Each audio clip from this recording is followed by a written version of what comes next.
Good morning, everyone. A confirmation about the audio, please. If the audio is clear and available, thank you.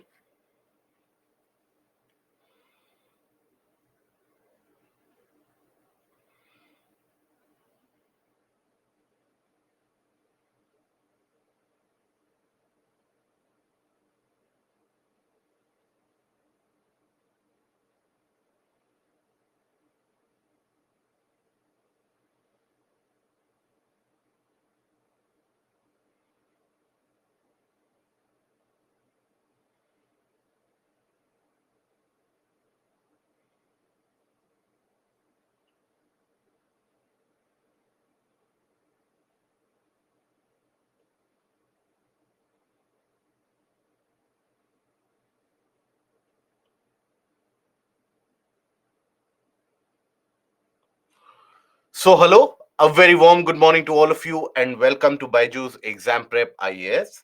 Welcome to another session of Environment Ecology, which is amongst the final classes of Environment Ecology that we are going to have. And today, we are going to look into the aspects of the various different international conventions and organizations, which can be relevant for your examination perspective. While some of the major conventions is something that we had covered yesterday itself, now, today, we are going to further focus upon the fact that what do we understand when we talk about the Stockholm Conference? What do we understand by the Kyoto Protocol? What are the market mechanisms established as per Kyoto Protocol? What do we understand by the Paris Agreement? What actually came out a resultant when we talk about the Conference of Parties at Glasgow, Conference of Parties at Egypt? So that is something that we are going to focus upon largely, and at the end of it we are also going to discuss few of the national legislations, few of the important national legislations which are relevant for your examination. Now, in the PPT itself, for those national legislations, some amount of substantial text is provided, and I would urge you, I would request you, follow the new updates, follow the new amendments which keep on happening from now onwards till the time that you appear for the examination. That is the approach that you need to follow. Now, having said that, when we had initiated the discussion of environment, if you would try to recall, now we had started from the very basics about what do we understand by an ecosystem, what are the biotic, abiotic factors. So, from that position and from that situation, we have come to a situation where we are going to discuss about the international conferences, organizations, etc. So, I hope that in this entire journey, in this entire duration, you have been able to grasp what is required from you as a candidate to be studied in the examination and for the examination. Okay, so that is something that you have to focus upon, that is something that you have to concentrate upon, that you have to be able to look at the larger picture overall. Today also we shall be discussing few of the PYQs, and you shall further get an enhanced idea about what is required and what needs to be done further. Having said that, when we talk about the various different conferences, summit, etc., that we have been mentioning about, we have been talking about, so here, first of all, there are certain differences, minute differences, which are present in each of the terminologies that are used. So what are they? So let us analyze each one of them very briefly, so but this is just for your clarity. So when we talk about a conference, right, what is a conference? So, conference is a kind of a consultation, a formal consultation on a broader theme. Okay, a consultation on a broad theme, which involves the different bodies, governments as well. Sometimes it can involve the civil society organizations as well.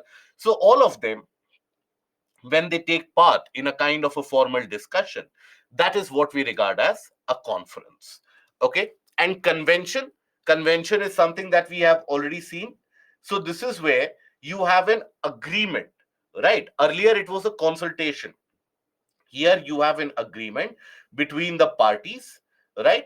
And it is a result of international meeting of representatives from the government side, the government of the various different participating nations, and also a resultant of many of the individual parties also taking a role or having a role to play in that formal discussion.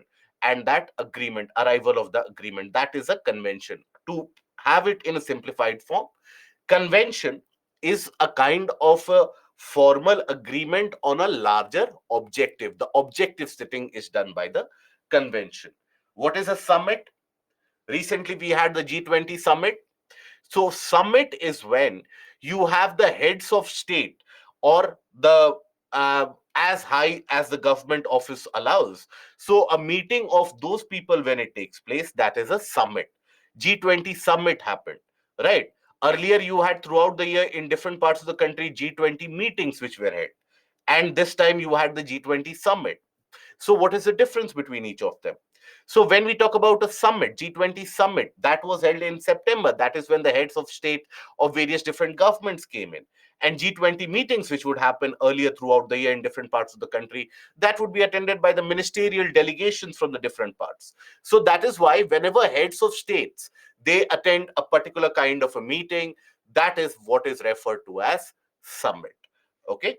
Now, then protocol. So protocol we have discussed yesterday, that or earlier than that as well, that for any agreement, for any particular convention, the target setting, the achievable parameters, that is set by protocol. Okay. So protocol is a kind of an agreement that the parties formulate and sign as the basis of final for a final convention, where the parties set specific targets or a kind of a legal obligation. Okay. So whenever there is a change in any kind of goal settings done by the convention, immediately the protocol follows that, because you need to do the goal setting. Then declaration. Declaration basically is when the people who have taken a part in that particular meeting, they come ahead, or they come forward with a kind of a declared intent, that this is what we intend to do. Right here, there is no such goal setting that we are aiming to achieve XYZ objective. No, here in this meeting we have decided XYZ particular fact, that is declaration. So you had the Delhi declaration for G20 as well. So that is included in declaration, where you have the G20 members convening with each other, meeting with each other, and agreeing upon a certain set of points. So that is basically what is referred to as a declaration. And then you also have agreement, which is a formal understanding or commitment between different parties. So agreements can be between the countries as well, amongst the private players as well, and from the country to the private players as well. So that is what we refer to as or term as agreements. And then you have treaty. Treaty is much more a formally concluded. It is much more formal as compared to an agreement, and it is a ratified agreement between two or different defined and designated parameters and targets associated with it. When we have, when you consider any kind of treaty, treaty basically ends up becoming binding for the various different nations in part of that as well, taking a role to play in that as well. So this is your basic definition for each one of them. That is, what do we understand by a conference, convention, protocol, declaration, summit, then treaty, then agreement. So this is just for your reference, because you do come across these terminologies multiple times, not only for your subject of environment, but even otherwise when you read the other subjects of general studies, there also you are confronted with these particular names. So you should be aware of that. Okay. Declaration is basically, Akula, when we talk about declaration, it is when we talk about, let's suppose 15 members have taken a part in any kind of a meeting. Now all of them, they have agreed upon a set particular condition. Like, let's suppose all the people who have been a part of the meeting, they agree to the fact that women empowerment is essential, climate change is something which needs to be taken seriously. Now all these points which are furnished at the end of the meeting, where everybody agrees on that, that is when the declaration is basically released. Okay. And MOU is type of an agreement? Absolutely, yes. Any doubts which prevail till now in this particular portion? Any of the doubts? No?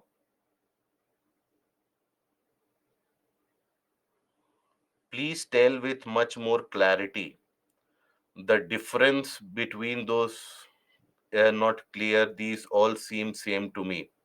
So good morning to you as well. And I understand that it is early morning, but please understand if everything is appearing very similar to you. So have you understood the difference between the convention and the protocol that we have been discussing all the while? From right from the third class itself, we have been discussing the difference between convention and protocol. Is that understood to you, or even that is not understood? Achal, please let me know. MOU is a memorandum of understanding. MOU is a kind of an agreement of sorts. Okay. Okay.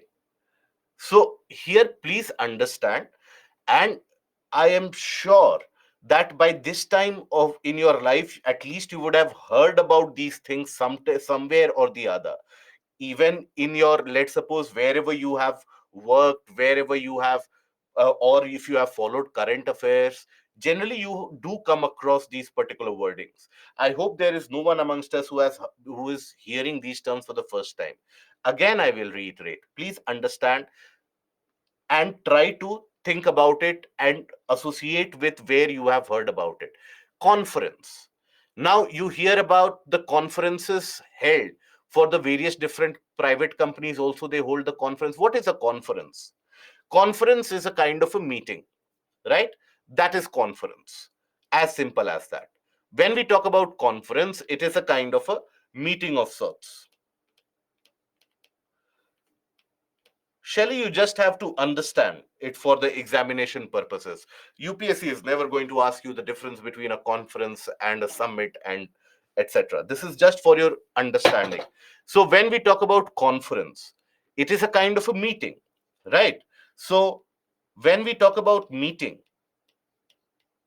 now that meeting can happen when you have, let's suppose, private organizations when they are conducting their annual conferences, that is also a kind of a meeting.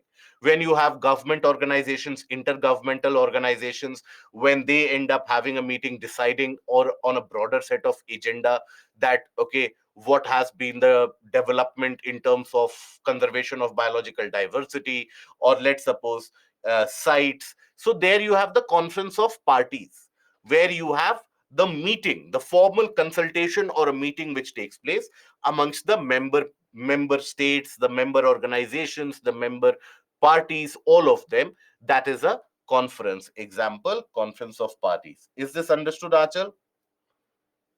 Conference of parties is an example. Okay. So if this is understood, then we come to the portion of convention.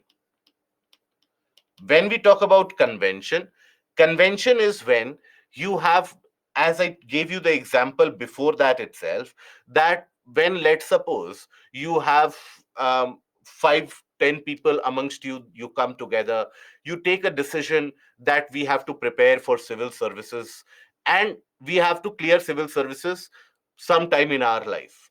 Now that is a kind of a convention where you decide on a broader agenda, and that is the meeting where you decide that okay, by maybe by 2030 we will clear the examination, by 2028 we'll clear the examination. So you are doing a goal setting, right? That is a convention. So for example, let's suppose we are going to cap the amount of greenhouse gases emitted into the atmosphere. Now that is a convention on climate change. We are going to conserve the biological diversity that is present. We are going to ensure sustainable use of the biological diversity.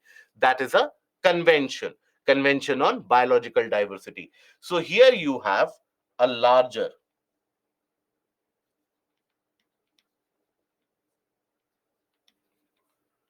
goal which is set, right? Larger goal or an objective which is set. That is a convention. So here you have example, Convention on Biological Diversity, CBD. Okay. So conference is different from a convention because in conference you are just meeting upon any particular agenda. Convention, you always decide a larger agenda that you want to fulfill. Is that clear? In terms of this convention, is that clear? Please let me know. Achal, you had said that it is not getting clear, so I need your confirmation as well. I hope this is clear. Okay. Now, coming to the portion of summit. Summit is again a kind of a meeting, but this time the meeting is attended by the heads of state. That is a summit. Why summit? Summit refers to what is the English meaning of summit? The English meaning is something which is at top, right? You summit the Mount Everest. You reach the summit of a mountain. That is the top. So whenever in any meeting you have the top level of the governments that take part into it. So heads of state, the prime ministers, so the presidents of them, that is what is regarded as a summit. Okay. So even a conference per se, when it is attended, let's suppose, by the heads of state in any particular region, that can end up turning into a summit.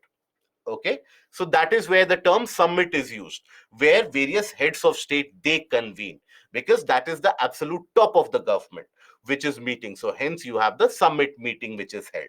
For example, the G20 summit which was held in the first part of September, that is where the global heads of state they came to India. But earlier ones, where you had the G20 meetings throughout the year, that was never referred to as a summit. Only this one was referred to as a summit. Why? Because this was attended by heads of state. Okay, is that understood? Okay. Protocol. So when you set any particular goal for a convention to be achieved, that okay, for example, in convention on biological diversity, the goal setting is that we have to conserve the biological diversity. We have to have sustainable use of the living modified organisms as well. But how do you attain that?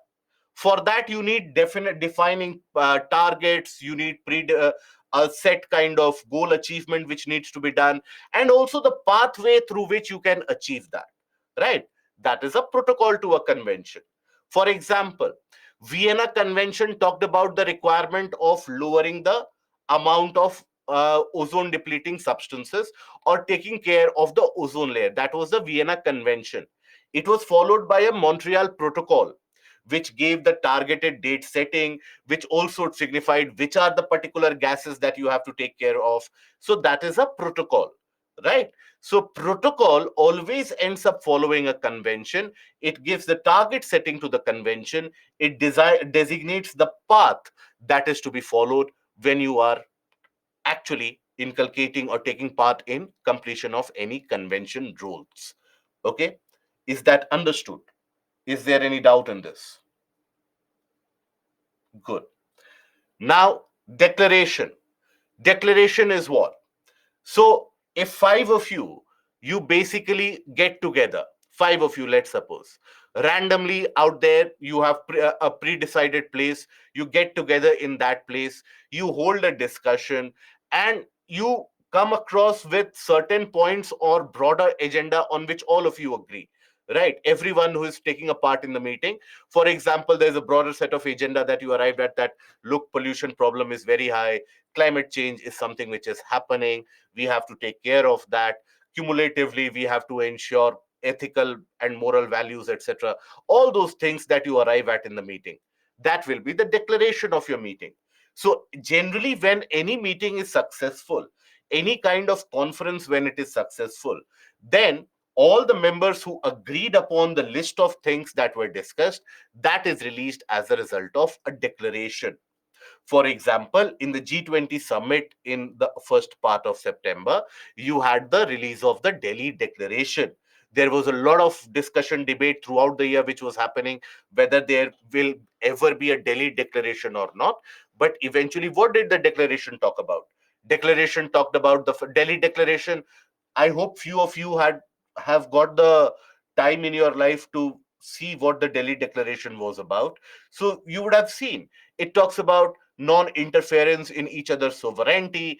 It talks about the finances for the climate change activities and for the climate change organizations. So that is what is a part of a Delhi declaration. That means all the people who coordinated or participated in the meeting held at Delhi, they arrived at these particular agreements on which everybody agrees, or these particular list of points on which everybody agrees. So a declaration need not at all be binding, need not be decisive, need not adhere to a particular goal. It is just a resultant of any particular meeting where everybody agrees on a common set of agendas which were discussed. Is that understood? What is a declaration? Or is there any doubt which prevails? Please let me know.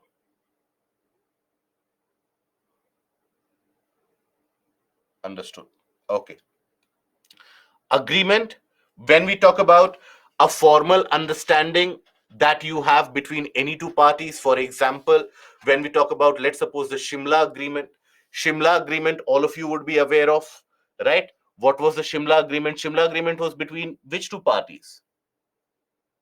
Shimla agreement, are we aware of that? Are we aware of the Shimla agreement?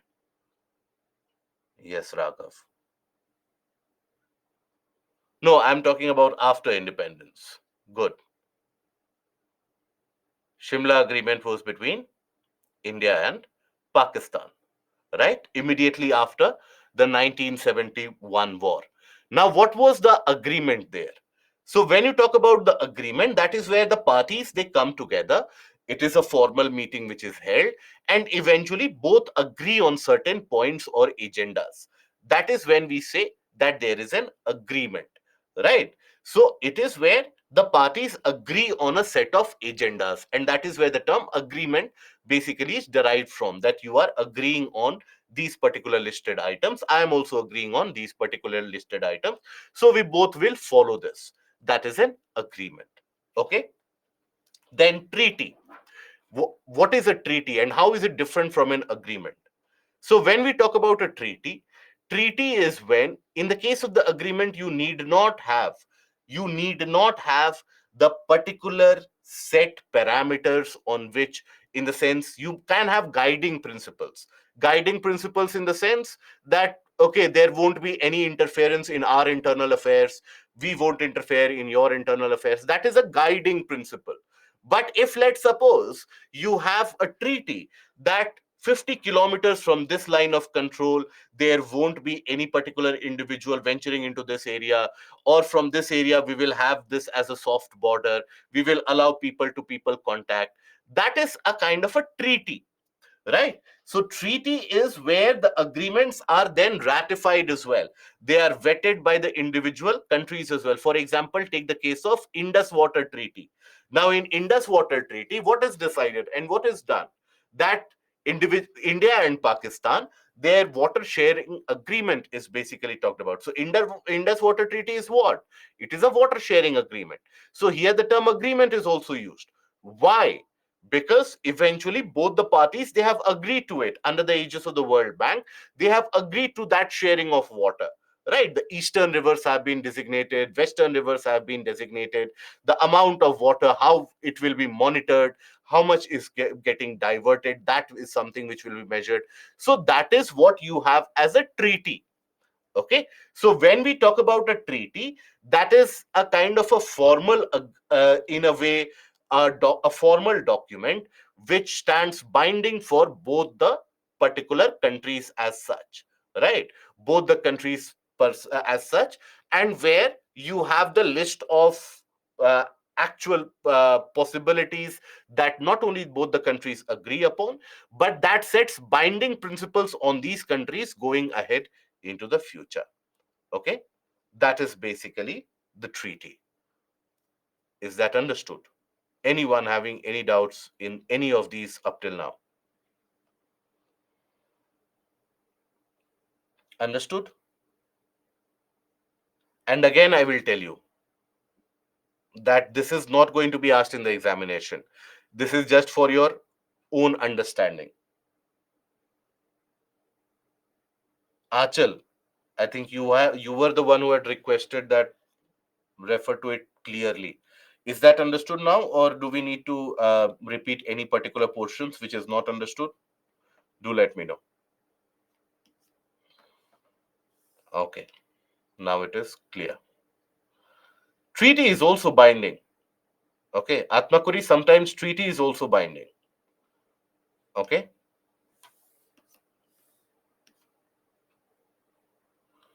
What happened when they were not following the treaty? In case you violate the treaty, then the treaty in itself has got the various norms and regulations included in it, which talks about the where arbitration can be held.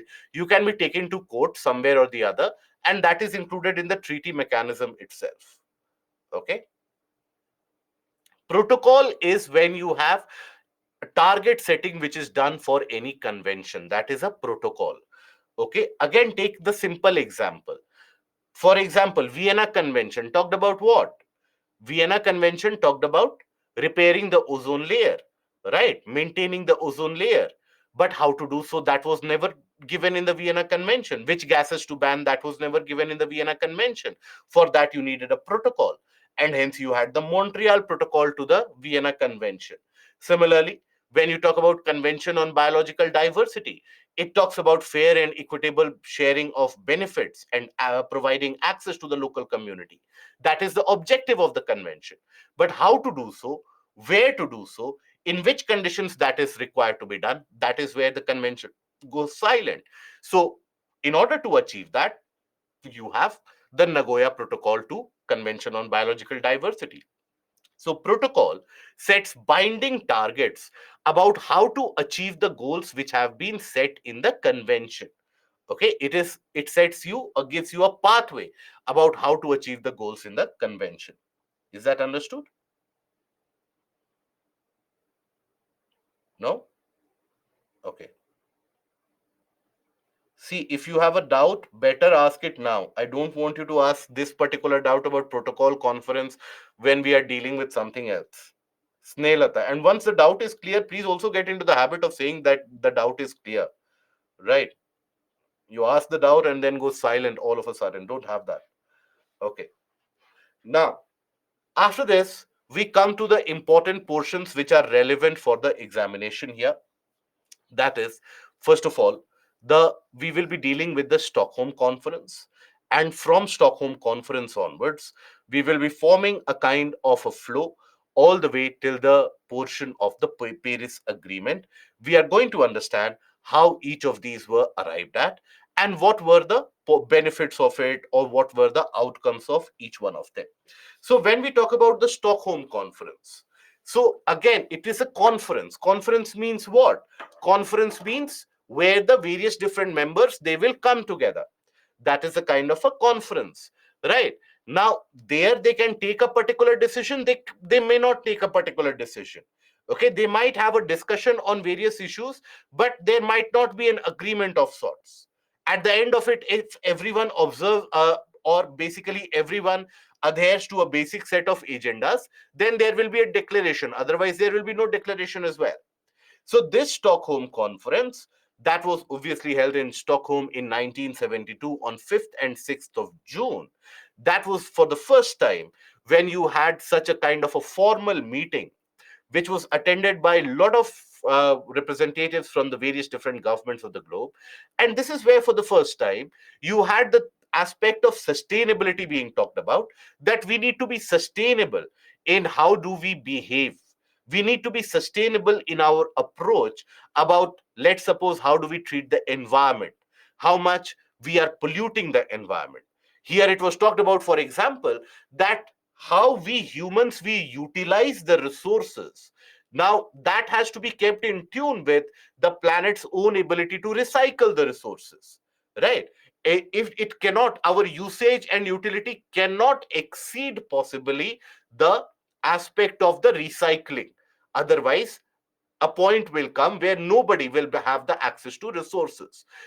Apartheid, colonialism, racism, everything was discussed here. But majorly, Stockholm Conference is held in high regard because this was one of the first platforms for the discussion of the environmental agendas or environmental issues out there. So, the United Nations Conference on the Human Environment was held at Stockholm. on 5th and 6th of June 1972. Now, there was a declaration which was issued at the end of it. That was the Stockholm Declaration. Okay. Now, that means all the people who participated there, they came up with a kind of a declaration at the end of it. And this was the first declaration of international protection of the environment. Now, in the way that before that, you did not have any such international declaration which came forward, which talked about protection or conservation of environment. This was the first such declaration. Now, including India, 13 states, they participated and they accepted the declaration. UNEP, or the United Nations Environment Program, has been established by the General Assembly of the United Nations in pursuance of the Stockholm Conference. Everything that was discussed here, that called for a special organization, a unique organization which would take care, which would take part in the various environmental conservation programs and so on. So that is the UNEP was formed as a consequence of this. Okay. Now, Stockholm Declaration, it talked about a list of various points. Obviously, you don't need to learn all of these points. You just need to have an idea about what the Stockholm Declaration was about. So, Stockholm Declaration was basically, if you just observe it, natural resources must be safeguarded, Earth's capacity to produce renewable resources must be maintained, wildlife must be safeguarded, non renewable resources must be shared and not exhausted, pollution must not exceed the environment's capacity to clean itself. Environment, its own self capacity to clean itself, pollution load should not be higher than that. Development is needed to improve the environment, and developing countries therefore need assistance. Developing countries need reasonable prices. So, overall, it talks about providing some or the other kind of justice in terms of economic, social, and environmental, and also ensuring there is a sustainable handling of the environment. Okay. Till now, any doubts that we have? Any kind of doubts? First point, human rights must be asserted, apartheid and colonialism condemned. What do we mean by apartheid?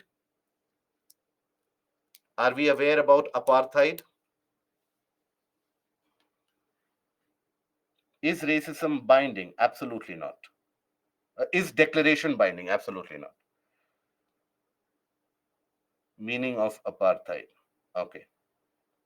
Apartheid is basically, no, it is a kind of a vicious racism, race-based discrimination, right? You would have heard about, or you would have read about in general about what happened in South Africa, the apartheid period of South Africa, right, where you had such a wide scale kind of discrimination happening based upon your ethnicity. You had people of European origin, you had the local indigenous population were discriminated upon. That is one of the reasons why Nelson Mandela was put to jail for 27 years. He was fighting apartheid. And it was at that point of time that apartheid was the main cause of concern amongst many of the African nations. So, apartheid, I hope it is understood. Very good. Isolation of people based on race, discrimination based on race. Very good. No, apartheid does not mean apartness. Apartheid here refers to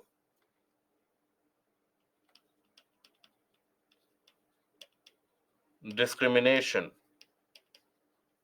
based on race. Now, this is not the race where you run.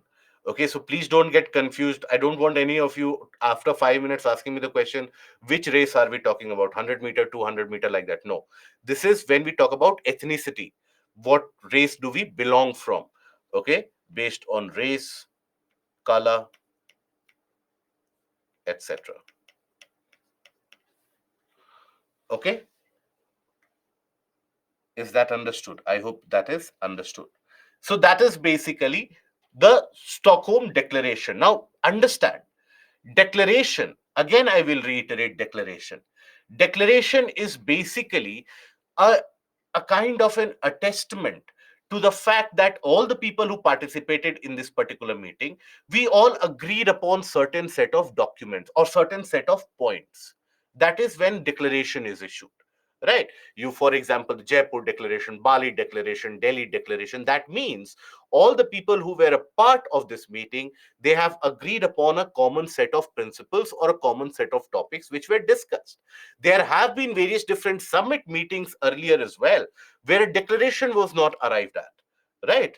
For example, for a significant substantial, so for when you had in India itself, when you had the G20 foreign ministers conference, where the foreign ministers of all the different countries, they participated in the G20 conference. There you did not have a declaration which was issued. Sometimes there also various countries issued declaration, but India could not release a declaration. Why? Because the Chinese and the Russians, they did not agree to many of the points that the European nations, they did put forward for the Russian war on Ukraine, right? So when the countries don't agree upon a certain set of points, declaration is not released, declaration is not arrived at. Declaration is arrived at when?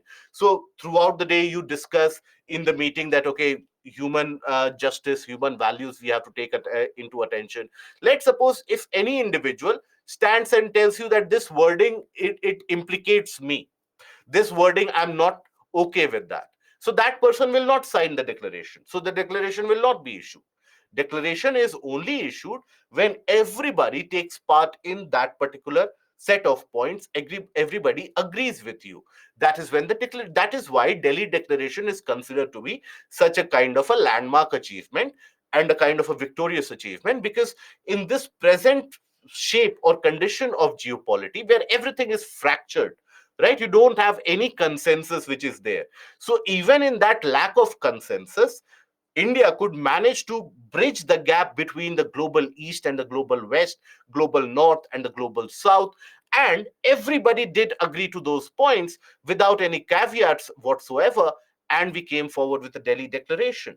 Okay, so that is what is a declaration, that all the people who were a party to this, we have agreed on these set of points. So that is the Stockholm Declaration. It is basically during the Stockholm conference where triple threats that we talked about yesterday.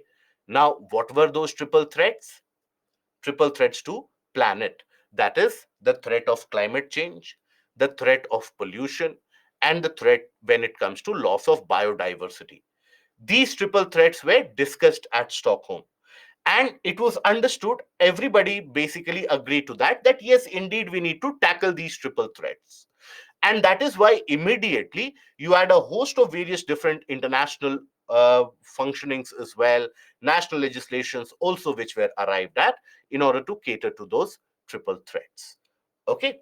Now, all the various different climate actions that you see, legislations, organizations that you see, they have been a resultant of the Stockholm Conference.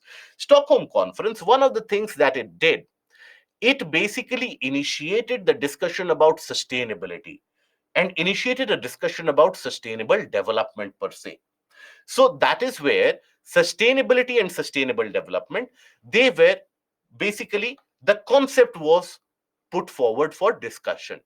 Now, what is sustainability? When we talk about sustainability, it basically refers to the aspect, let's suppose we hear the term that you have to sustainably use the resource. Does that mean that we preserve the resource for the future generation? We don't use it as of now? No. When you talk about sustainability, it basically symbolizes that utilize it in such a manner that the amount of resources available to you as of now, the same amount of resources, the same amount of opportunity should also be available to the future generation as well. That is the sustainable utilization. Okay, utilize it in such a manner where you don't particularly exploit it, you don't deplete the resources. That is sustainability. Now, when it comes to nature, sustainability is a must. But this discussion was initiated, nothing concrete was arrived at in 1972. In fact, last year, we celebrated 50 years of Stockholm Conference. And that is when a global stock taking exercise was done, which was hosted by Sweden in support of Kenya, with support of Kenya. That is when Stockholm plus 50 was basically celebrated, right? Brunt line separates the global north and global south. It is the brunt line. The spelling you have mentioned is incorrect. Brunt line. That is the one which separates the global north and the global south. Yes. What leads to development of Stockholm Conference? Yashpal, see, the backdrop of Stockholm Conference had been that through the, and we had discussed this during the time of the Ramsar Convention also, if you remember. Now, at that point of time, through the 50s and the 60s, already after the war, impact of war, now Cold War was something which was going on quite significantly. Now, during the Cold War, the aspect of conservation of nature, conservation and protection of environment, that started gaining momentum. Why? Because industrialization was happening at a large scale. Immediately Second World War, after Second World War, you had the Marshall Plan being implemented by United States. You had the Warsaw Pact, and the Warsaw Pact nations were going for a different phase of industrialization altogether. Now, as this phase of industrialization was happening, Europe was experiencing exceedingly polluted air. Remember, in 1952, many people died in London because of smog, right? Inhaling the polluted air, right? So there was always that concern about environmental degradation. And then nuclear tests, they also started. Nuclear weapons, they started being tested by both Soviet Union as well as United States in various different atolls in the near the water bodies, which would impact the environment, local environment, destroy it completely. So again, that brought in the picture that we have to handle this particular environment with care. We have to handle this planet with care. So as this momentum building was happening, it all culminated with the meeting of all the member nations that, okay, let's get together on the global common. And that is, the global common is what? Conservation of the nature around us. That it is in that backdrop that basically Stockholm Conference was conducted. Okay. And Earth has enough resources for our need, but not for our greed. That is true. Kirubagar, but Bali Declaration we have been declared, and it criticized Russia war, where Russia and China not agreed. But that is why Bali Declaration, unlike Delhi Declaration, is a starred declaration, where you have the insertion of asterisks and star marks, and it is basically included at the end of the declaration. That, just like in your book you have the reference pointers, just like that in the Bali Declaration also, if you get some time, do look at it. So in the Bali Declaration also, which was the last year's G20 summit, you had those particular agendas which were put forward by the European nations, and basically in there itself asterisks and star marks was put, which later basically explained that China and Russia did not agree to these particular points. So there was a kind of a divergence of thought expressed by the members of China. So that is why Delhi Declaration, if you heard the conference or a press conference conducted immediately after Delhi Declaration by if you want to become a civil servant, if you want to become an IAS officer, one of the biggest examples in your life or one of the biggest role models in your life should obviously be Amitabh Kant, who has performed in the civil services to the level that nobody can even imagine. Now, observe what, if you recall what Amitabh Kant said. He is the G20 Sherpa, and he basically said that this is one of those declarations, unlike the Bali, which doesn't have any asterisks, which doesn't have any hyphen, which doesn't have any hidden particular points present there. So that is that is why declaration could be issued, but for that you need to have these points which need to be defined. Okay. Now, this Stockholm plus 50 basically was a commemoration of the Stockholm Conference, which happened 50 years ago. And it was a kind of a stock taking exercise. So, what do we understand by a stock taking exercise? Let's suppose all of you today sit together, a few of you, and you say that, okay, we'll clear the examination. Now, in 6 months period or 7 months period, let's suppose one of the individual is still finding the meaning of life. One of the individual is, okay, I'll clear the civil services examination, but before that, I need to get through my bucket list. I need to visit all the various places across the country. One of them is, okay, let me enjoy my life for at least 7 months, and then so a stock taking exercise is when you again get together and you again basically assess that where have we progressed as compared to the last meeting, where have we and what has been our progress. So that was done at the Stockholm Plus 50. Okay, so it commemorated 50 years since the 1972 UN Conference on Human Environment, and it was a collaborative and multi-stakeholder meeting in nature who were invited to share experience and initiatives that what they have done to fructify the discussions which were held in the Stockholm conference. Okay, I hope that is understood. Now, Nagaraj, can we say conference refers mind map? In which context are you saying? Which mind map? So please specify. Now, as I told you, and it is important to understand the chronology, guys. If unless and until you don't want to ratify it, so or you don't want to rote learn it, it is important for you to understand what happened when.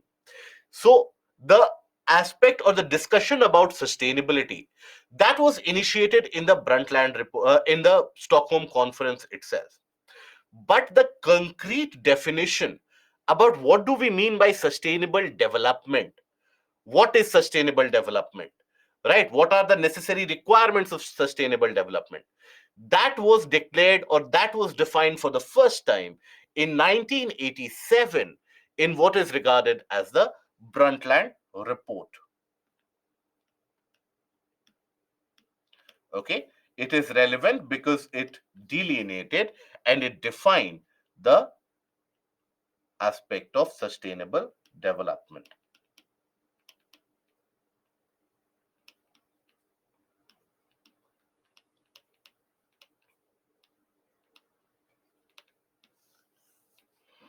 Okay, that is what we have as the that is what is the Brundtland report. So overall, the concept of sustainable development was crystallized in 1987 report of the United Nations World Commission on Environment and Development. Now that is what is referred to as a Brundtland, because Brundtland Commission was the one which came up with the report headed by Brundtland himself. So what is sustainable development? So concept of sustainable development basically focused attention on finding strategies to promote various different forms of development where the needs of the present are not compromised and are fulfilled without compromising on the ability of the future generations to meet their own demands and requirements. So, utilize the resources, carry out the functionality in such a way that the present resources are also utilized, and also there is a scope for the future generation which is left as well. Okay, that is the Brundtland report. Now, that is a progress from the conference. The Stockholm conference in 1972 discussed about the requirement of sustainability.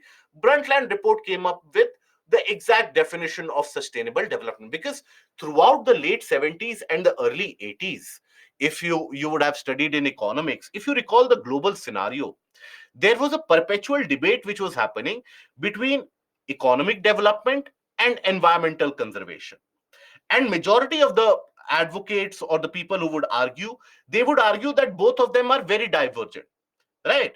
That whether you should go for economic development or whether you protect the environment, both of them you cannot carry out. So it is in that backdrop where the entire discussion of about and the needless debate going on around economy or environment, that was put to rest by the sustainable development, which basically told that, look, sustainably developing means that you are growing economically as well, at the same time you are taking care of the environment as well. So it put to rest that kind of a needless debate between economy and environment. So that was done in 1987. It was one of the first concrete measures for the Stockholm conference taken internationally. Okay, now in 1988, meanwhile, You had the setting up of IPCC, Intergovernmental Panel on Climate Change. IPCC was set up. IPCC was supposed to be the scientific organization, the scientific committee, which would carry out the various different researches, findings, experiments, and then arrive at a conclusion to understand what is the rate at which the environment is getting degraded, if at all, and or basically where it is getting degraded, what are the gases which are responsible, what is the rate at which, let's suppose, these gases are increasing the level of warming. And so IPCC was created in 1988. Now, that IPCC was formed by which particular organizations? We have discussed this. So let me check your memory power. Which particular organizations were involved in the setting up of the IPCC? Very good, Janvi. Yashpal, Vanshika, good. So it is World Meteorological Organization, WMO, and UNEP, right? Both of them. They were involved there. So WMO and UNEP, basically they set up IPCC. IPCC came up with its first assessment report in the year 1990 and 91. And that is when it raised the alarm and panic across the globe that look, the situation is going to be very gruesome if the climate change continues. If the climate change is not taken care of, the situation will easily go out of hand and the planet won't be a habitable place. Many areas will be flooded and so on. So, in 1992, you had the 20 years since conference which took place at Stockholm. So 1992 demarked 20 years since that point of time. So it was on that occasion that an Earth Summit was held. Again, summit is the term which is used, which means many global heads of state were present there. An Earth Summit was held in Rio de Janeiro in 1992, and that is what is referred to as the Rio Summit as well. Okay? Now, that is basically the aspect of how the Rio Summit was arrived at. Now, here, please understand, when we talk about the Rio Summit or the Earth Summit, we will be talking about the various different nuances associated with that, various different protocols associated, or various different conventions associated with that. But it is important for you guys to have a kind of a mind map uh, in your mental state as well, so that you are able to formulate and understand it, that when did what happen.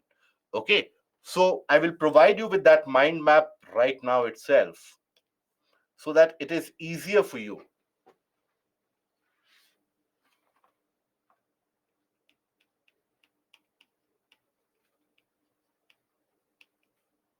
For international conferences and organizations.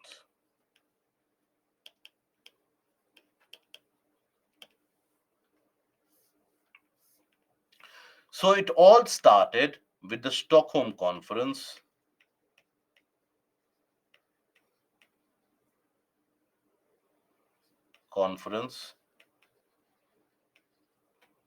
1972. Okay, then after that,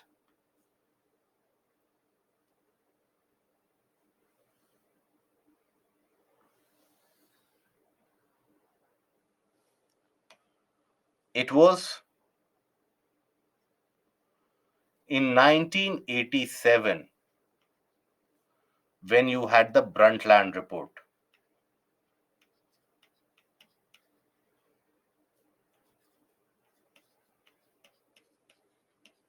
That was for sustainable, that gave the aspect of what do we mean by sustainable development.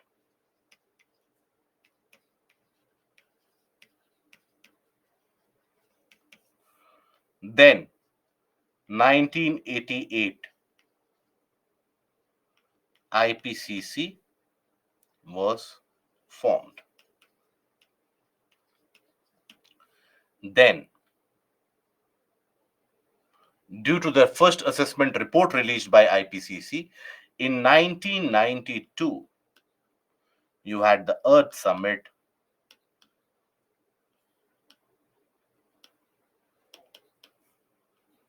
or the Rio Summit.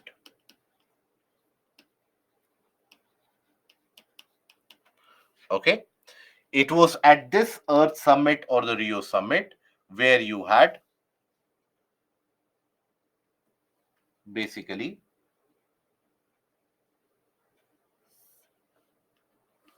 three conventions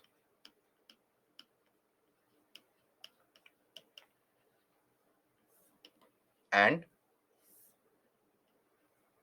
three documents which were finalized.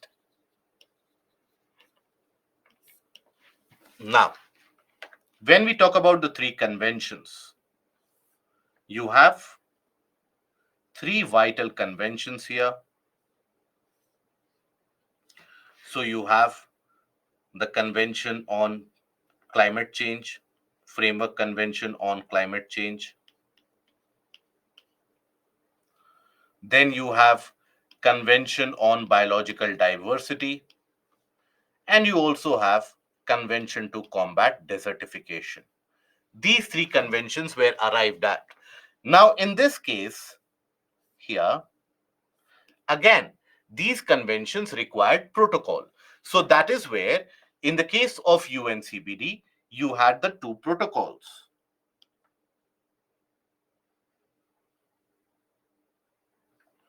Basically, Cartagena Protocol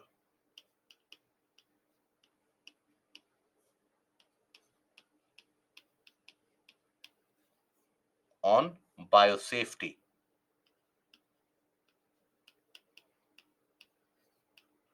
It dealt with living modified organisms. And then you had Nagoya Protocol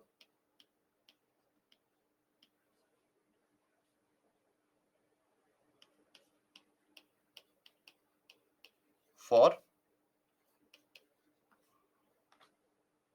fair access and benefit sharing.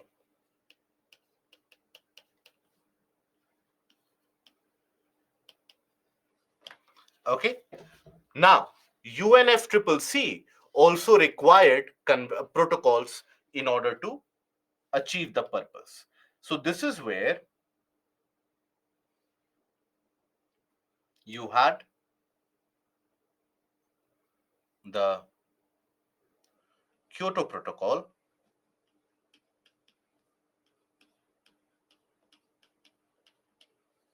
right?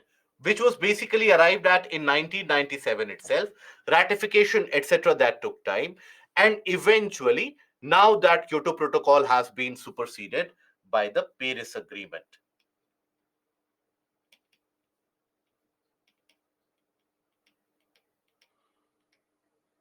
Okay. Now, the documents that have been released, that also we'll discuss when we discuss about the Earth Summit. Okay. So, is that particular scenario clear? Is this particular portion clear? I hope you won't find any doubt or any issue when it comes to understanding that when is it that the Earth Summit or Rio Summit was held, or if a question is framed that CBD is or Convention on Biological Diversity was arrived at the Stockholm Conference, etc. I hope you will be able to arrive at the result. Okay, please don't get confused that what was that Stockholm Conference. Stockholm Conference was the mother of all these particular conferences, conventions, etc., because that is where it all started. It is said to have started in that particular place. HE target was given here after the during the Nagoya Protocol was getting decided. So that is when in one of the conference of parties you had the HE targets. Okay. So COP in 2010 that gave HE targets.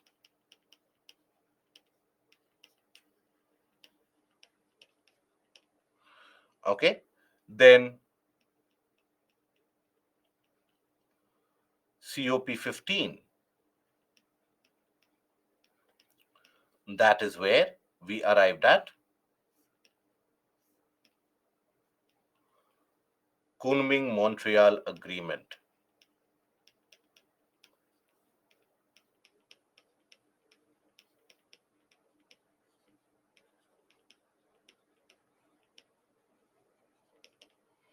Okay, is that understood? Okay, what about Montreal Protocol and the amendments? Yes, you do need to learn about the Montreal Protocol. Okay, I thought that this much would. Okay, fair enough, no issues. So here, if you are forming that kind of a line here, so here you can take a deviation in the sense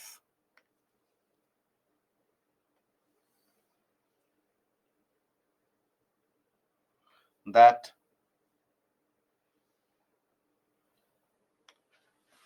in 19, why I have listed all of these particularly together is because in from Stockholm up till the region of these conventions that we talk about, they follow a similar principle. When we talk about the Basel Convention, Rotterdam Convention, Brazzaville Convention, the Stockholm Convention, they don't always follow the, or they are not having the genesis from this particular line of thought. That is why in this mind map I did not want to confuse you guys with the aspect of Montreal and etc. But nonetheless, in 1985 you had the Vienna Convention.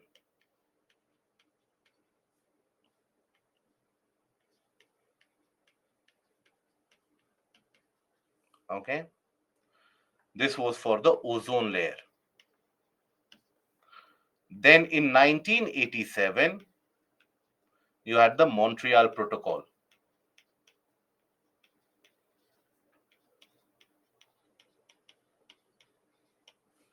Okay, you had various different amendments which were passed along the way, right? You had basically got the London Amendment, then you had the Copenhagen, the Stockholm, Montreal, Beijing, various different amendments were basically passed through. But the important one in that is the one which is 2016, and that is the Kigali Amendment.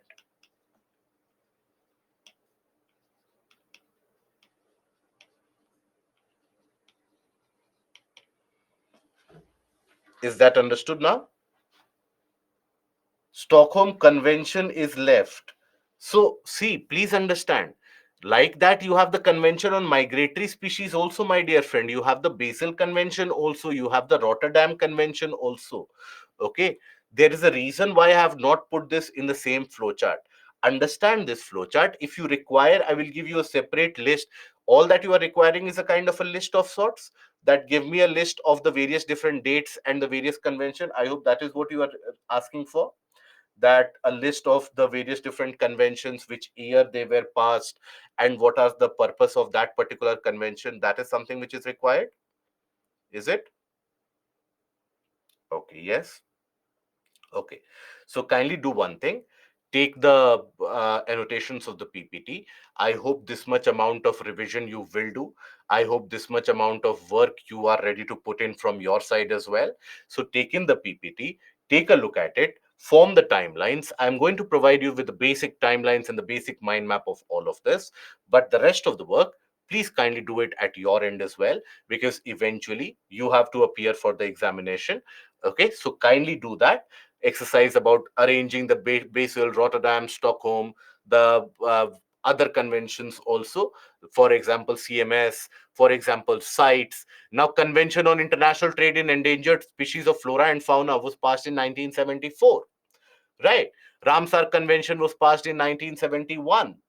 Then you had the Mar Conference of 1962. Then eventually you basically had the Convention on Migratory Species, that is the Bonn Convention, was held in 1979. So that is where, if you want a timeline, please do that. I have already made this while revision. That is good. That is very much reflective in the way that many of you answer as well. which gives me an idea that what is the level of preparation going on at an individual level. But nonetheless, for everyone, I would suggest, I know this is very unpopular thing to say, it would have I would have been much popular amongst you if I would have given you the exact timeline. I would have given marked all of them. I would have marked the areas. Okay, read this for prelims, rest of the time you can chill out, watch YouTube, and you will get through the examination. But sadly, that is not how UPSC works. If you want to clear the examination, do that basic. Why I'm telling you is because when you put pen to paper yourself, right, rather than simply staring at the screen and trying to rote learn from the screen itself, when you put pen to paper yourself, many of the things, they get embedded and inculcated in the mind automatically. So try doing that. Okay, in case any difficulty that is faced, please get in touch. Now, the Earth Summit of 1992. Now, this was again held in June. This was held by, or this was a meeting which was basically attended by the various different global heads of state out there. All of them, they made them, and the NGOs, etc., the climate change organizations, all of them, they worked upon for this Earth Summit. Here also, while the matter of sustainability was discussed, here it was identified that we need to take urgent steps now. We need to take concrete actions. And it was a result of these concrete actions that you had the three document, three conventions which were designated. Now, Global Environment Facility was the funding agency, the funding mechanism which was established in order to provide the funding to these conventions. Okay, so here basically you will find GEF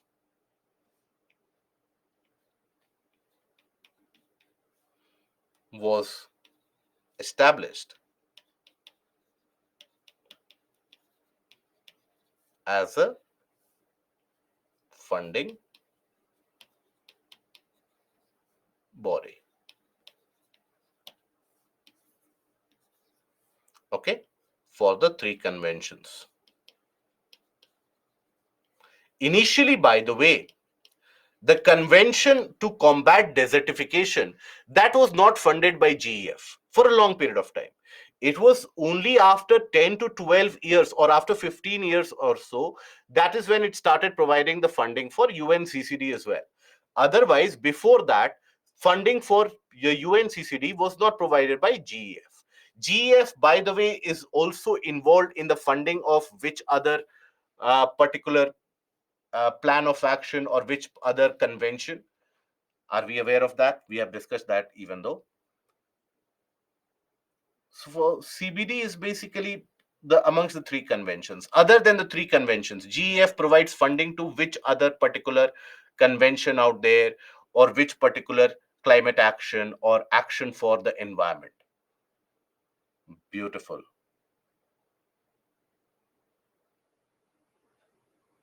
Varun, Janvi, very good.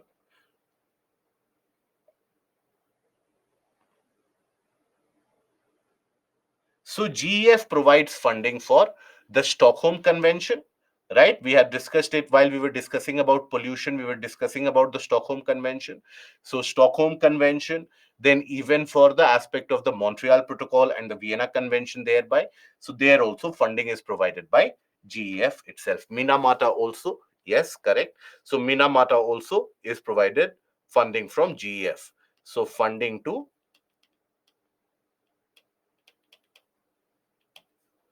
also provided to Stockholm Convention, then Minamata. Guys, why I'm repeating these multiple times is because this is very important for your examination. These have been asked in the examination. These can always be asked in the examination. So please pay attention to these areas. Okay. Vienna Convention.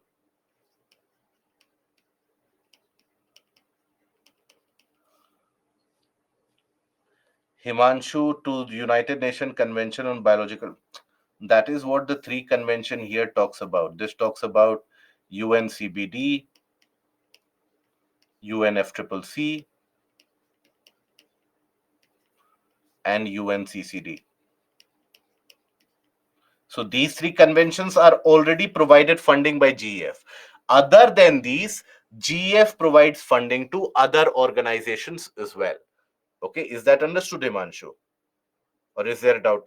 Any of them, any of you having any doubt in looking at the larger picture? Any doubt that when is it that CBD was arrived at? When is it that FCCC was arrived at? Any doubt that you have, always feel free to ask. Now, okay, before I proceed, as I am being reminded about it, so tomorrow you will have a doubt clearing session that will mark the last session for environment ecology. And tomorrow we are going to discuss all the questions, any kind of questions that you have with regards to environment, ecology, anything.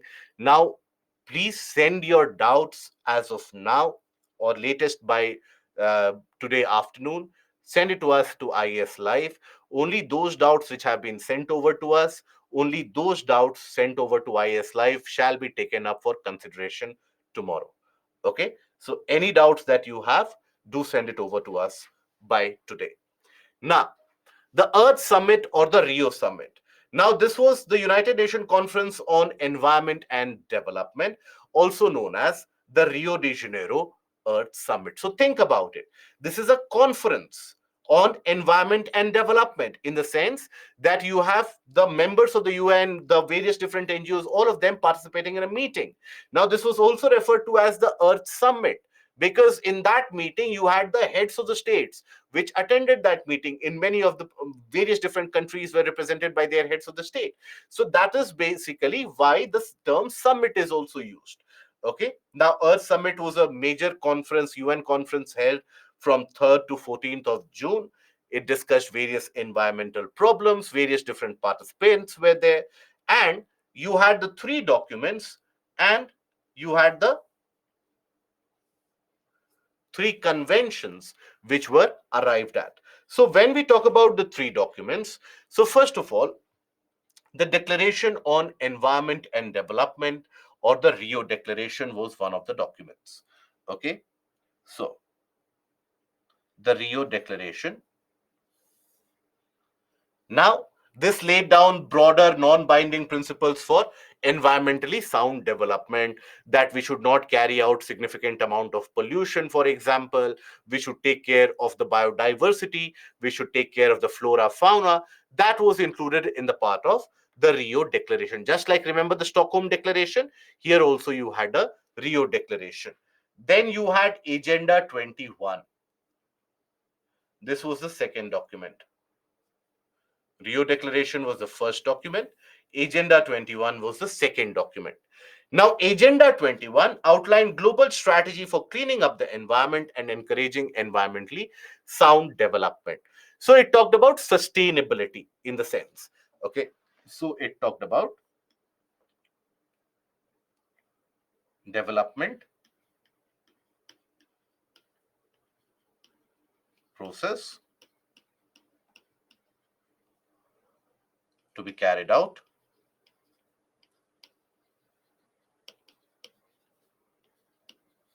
without damaging the environment.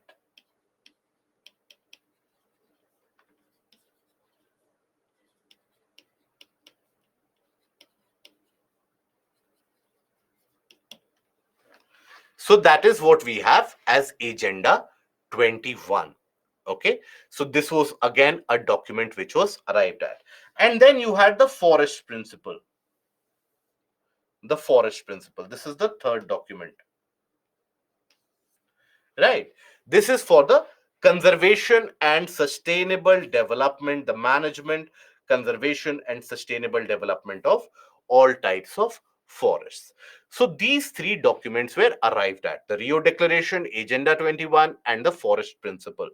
So it talked about the various facets of environmental conservation, environmental protection, where they should be carried out, how they should be carried out. Now, here, when we talk about the conventions here, the three agreements which were arrived at. So the Convention on Biological Diversity is amongst one of them. That is something that we have already studied, Convention on Biological Diversity. So it is basically a binding treaty that we have discussed, requiring nations to take inventories of their plants and wild animals and protect the endangered species. That was basically CBD. Then after that, you had United Nations Framework Convention on Climate Change, UNFCCC. Now, this is a binding treaty to reduce the greenhouse gas emissions in order to combat climate change, in order to combat global warming. That is why UNFCCC, or that is what UNFCCC is for. Okay, so this is one of the agreements which were arrived at. This was the second convention which was arrived at. Okay, the follow up for this have been Cartagena Protocol,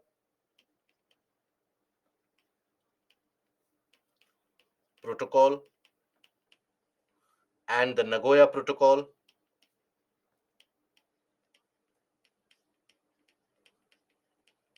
Follow up of this has been the Kyoto Protocol,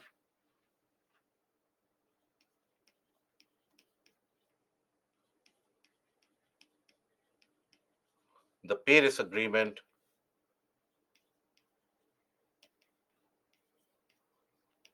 they have been a follow up of this. Okay, now that is basically one of the two agreements. The agreement or the third convention which was arrived at, as most of you have given the correct answer already, that is UNCCT, the United Nations Convention to Combat Desertification. Okay, Convention to Combat Desertification. I will write it down as well. UN Convention to Combat Desertification.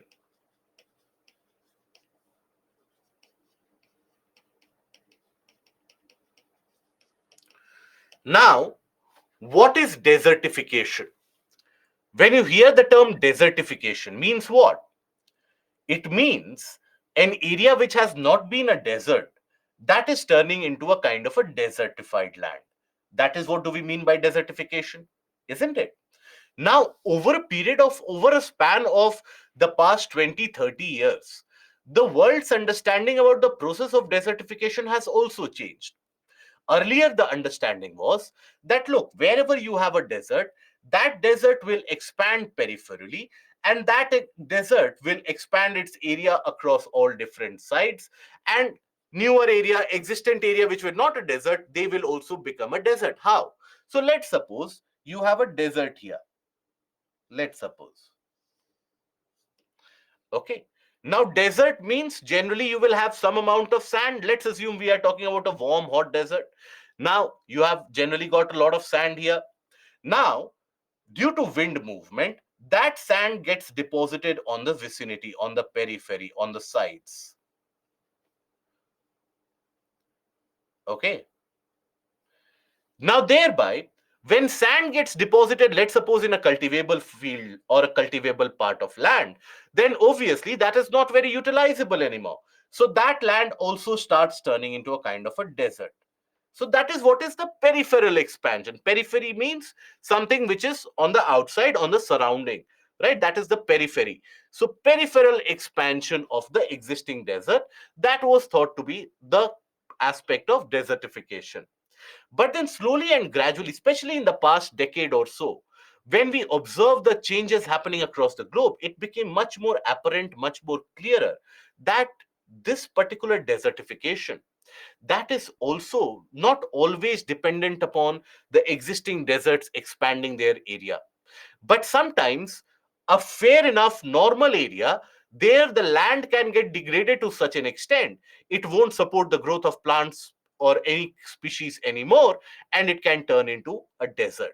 So there, degradation to desertification, that was also understood, right? So eventually, desertification, when we talk about it, can be caused by expansion of existing desert,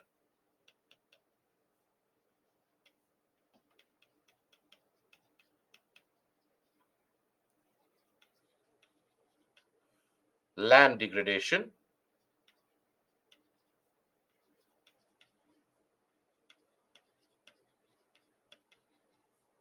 leading to desertification.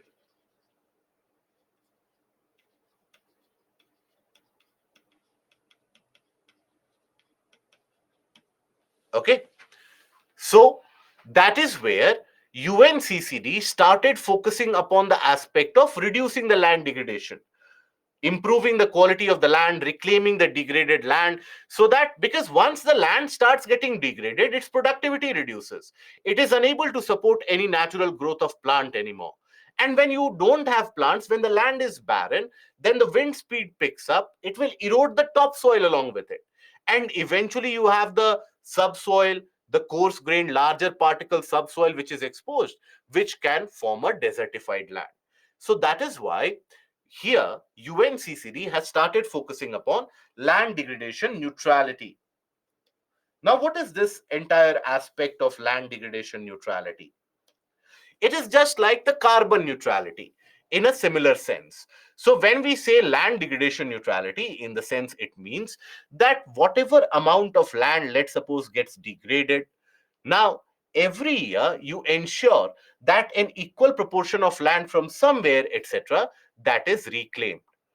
What do I mean by that? Is that every year, every country, we experience a lot of land degradation happening where the land turns out to be unproductive. Right? Even in India, we experience certain land being classified as degraded land due to pollution and other activities, or a lack of or scarcity of water. They create a kind of a degraded landscape. Now that degraded landscape, let's suppose 100 hectares of degraded landscape are present or have been formed in 2022. So you actually ensure reclamation of 100 hectares from somewhere else. So that gives you neutrality, land degradation neutrality, which means that you reclaim the amount of land from somewhere else or from any portion which is equal to the amount of land getting degraded every year. That is degradation neutrality. That means the size of land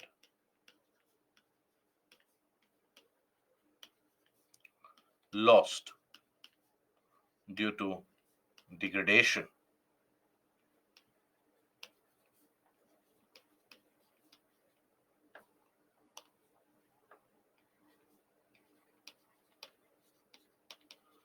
equals size of land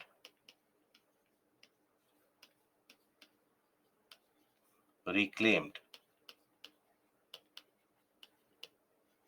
by conservation measures.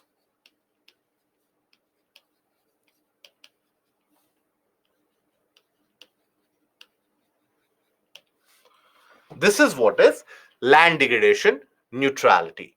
Okay. Now that is basically designed as a 2018 to 2030 strategic framework for UN triple or UNCCD. Okay.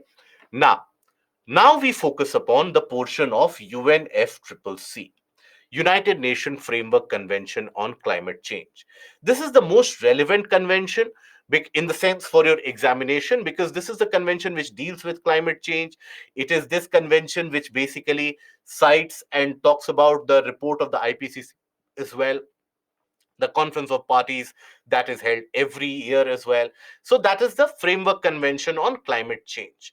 Okay, that is where it is always going to be in news. So UNFCCC is an international environmental treaty produced at the Earth Summit in 1992. See, understand, guys, before itself, let me issue a kind of a caveat, even though by now most of you would be aware of this, but this is something which is very highly theoretical. This is something which is not uh, applicable in a practical manner. The best you can do in this particular area is try to form a pattern, try to form a kind of a block image in your mind which helps you recollect it. Okay, that is the most effort that you can put into this. Otherwise, this entire topic of conventions, conferences, organizations, it is filled with data pointers, it is filled with the year of establishment, target setting, etc. That might end up leaving you in a kind of a hodgepodge scenario in your mind. Don't let that happen. Look at the trend, look at the pattern, segregate it in your mind itself. Okay, don't allow, for example, the Stockholm Convention mixing with the Stockholm Conference. Both of them have very different objectives. Both of them have been formed or have been conducted for different reasons. Don't allow in your mind Minamata Convention to and getting confused with the Convention on Biological Diversity. So when you are framing this mind map also, you should have this kind of an idea that, okay, national legislations, I'll form a different mind map. When we talk about international conventions, otherwise different one. International conventions associated with environmental conservation from Stockholm, we'll talk about it differently. So once you approach it differently in your mind itself, while studying itself, you need to form the pattern that will form it or make it very easy for you. Okay, now the treaty or the framework convention aims at reducing emissions of greenhouse gas in order to combat global warming. Now, the stated objective is to achieve stabilization of greenhouse gas concentrations in the atmosphere at a low enough level to prevent dangerous interferences which happen with the climate. So, ensure the stabilization of greenhouse gas emissions which are happening. Don't allow it to increase. That was the goal. Now, it is originally framed, it set no mandatory, okay, as originally framed. This is the relevant portion. As originally framed, no mandatory limits were set on the greenhouse gas emissions for the individual nations and no enforcement provisions. Now, so this is a convention. Convention talks about a larger goal which needs to be achieved. Which is the larger goal need to be achieved here? To combat climate change. How do you combat climate change? That is by capping the greenhouse gas emission, by reducing the amount of greenhouse gas emission. So that is the goal. That is the objective of this convention, right? But how do you do that? You don't have any targets that you have decided. You haven't decided which country has to follow any kind of target, if at all. So that is where the conference of parties, they started meeting. The first conference of parties. Now, conference of party is the highest decision making body for any convention out there.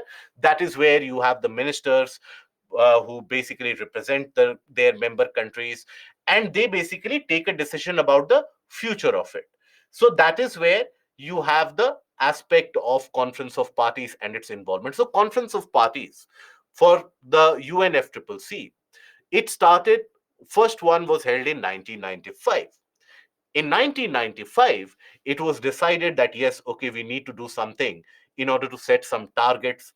How do we achieve that goal or objective of fighting climate change, of reducing greenhouse gas emission? We need to be doing something.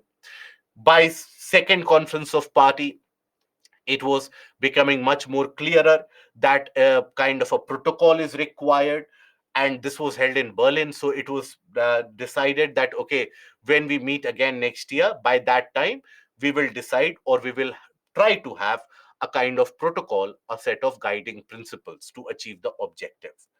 That is the backdrop under which the third conference of party, that was basically held in Kyoto in 1997, and that is when the Kyoto Protocol was arrived at. So we will talk about it later. Having said that, now 10 years after Rio, that is in 2002, you had basically the meeting on sustainable development. It was termed as the meeting on sustainable development. That was held in Johannesburg in South Africa in 2002. That was also regarded as the Johannesburg Declaration. So Johannesburg Declaration, basically, sometimes you find it mentioned in news repeatedly. Johannesburg Declaration talked about the requirement of sustainable development. That is it. Okay. So think about how vague a declaration can be. It just talked about that, okay, we all need a sustainable development. Only then the world's future will be secure. That was in 2002. Now, 2012 was when 20 years of the Rio summit was to be commemorated. And that was a big occasion because Rio summit in considerable recent history was amongst the major summits, a resultant of which were three different agreements, three documents, and various different functioning of the global organizations also changed due to Rio summit. So Rio Summit was a major event. So 20 years of the Rio Summit, when it was held in 2012, that was regarded as Rio plus 20, Rio 2012, or the Earth Summit 2012. Now here, this was basically the United Nations Conference on Sustainable Development. That was the Rio Summit. Now understand, Johannesburg Declaration 10 years earlier also talked about sustainability, but it was not only focused on sustainable development. This focused on sustainable development. That we need to help, or we need to devise the sustainable development goals as well, that the various different countries want to achieve. Okay, it basically, the discussions which happened at the Rio Summit, that laid the framework, the base for the establishment of sustainable development goals, which was later passed by the United Nations. When was the sustainable development goals agenda passed by the United Nations? Are we aware of this? Very good, Deepika. Beautiful. Janvi, correct. So that was passed by United Nations in 2015. And sustainable development goals are targeted to be achieved by when? What is the target year for achievement of sustainable development goals? Good. Aniket, Harini, Deepika, Chaitanya, Vanshika, Janvi. Good. Everyone. It is 2030. 2030 is the target for the sustainable development goals. So let me write it down here so that it helps you revise. That laid the foundation, groundwork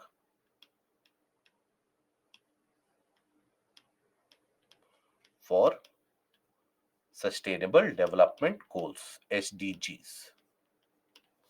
Okay, it laid the basic groundwork for establishment of the SDGs, or the Sustainable Development Goals. Now, this was finally implemented in 2015. Now, the main objective of the Rio Declaration, securing renewed political commitment to sustainable development, because political commitment in the sense that when the governments change, when the priorities of the governments change, many of the governments, now please understand, this was emerging from a global economic crisis. I hope we are all aware of the 2008 economic meltdown, which led to a global financial crisis. The world was still emerging from it, right? So that is why it was essential to secure the political commitment of all the nations that, look, you are in an economic hardship right now, but still you have to adhere to the principle of sustainable development. Now, assessing the progress and implementation gaps in meeting already agreed upon commitments, addressing new and emerging challenges, and the conference was focusing upon two major themes: a green economy in the context of sustainable development and poverty eradication. For both of them, you require a green economy. What do we mean by green economy? Green economy is the one where you have an eco-friendly, for example, let's suppose manufacturing. Now, in manufacturing sector, iron and steel, one of the most carbon intensive industries, releases a lot of carbon and carbon compounds. Okay, now if let's suppose iron and steel manufacturing is carried out how it is done, then it will never lead to the creation of a greener economy, in the sense you need to sequester the carbon, store that carbon released somewhere, etc. as well.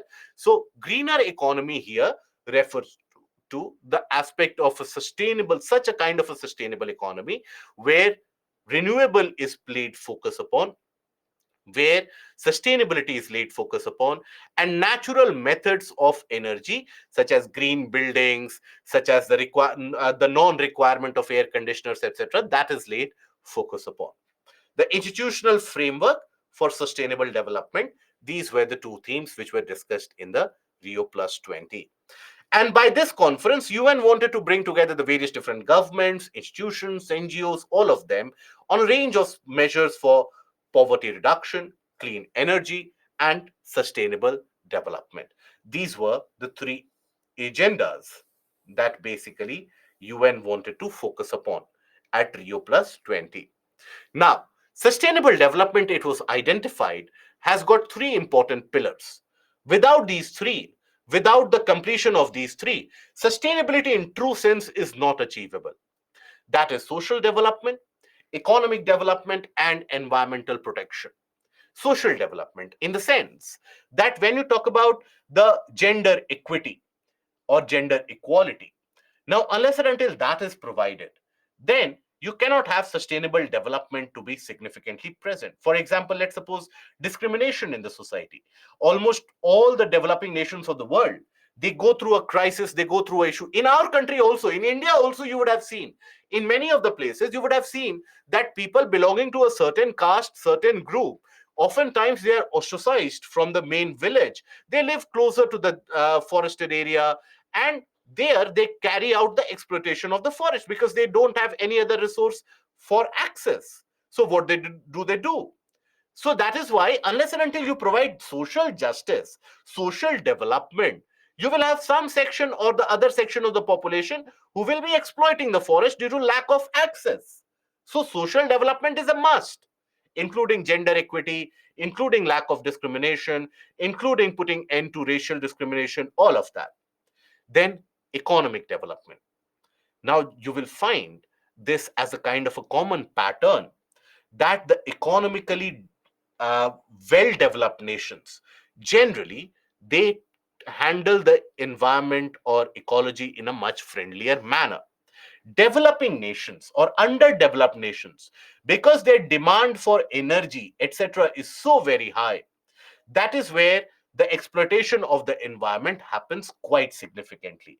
So that is where the economic development also figures out. Once you develop economically, you can have cleaner modes of transportation, you can have only electric vehicles, you can have cleaner modes of production mechanism, etc. But if you are not developed economically, that is a far-fetched dream. You will be burning coal, you will be burning oil, due to lack of alternatives, due to lack of financial development and technological development as well. Environmental protection, well, if you don't protect the environment today, then basically tomorrow environment won't be there for any protection at all. So these are the three important key pillars for sustainable development. Is that understood till now? That is understood. Any doubts that we have? Good. So now here, it was in 2015 that this previous slide as in this slide or this slide?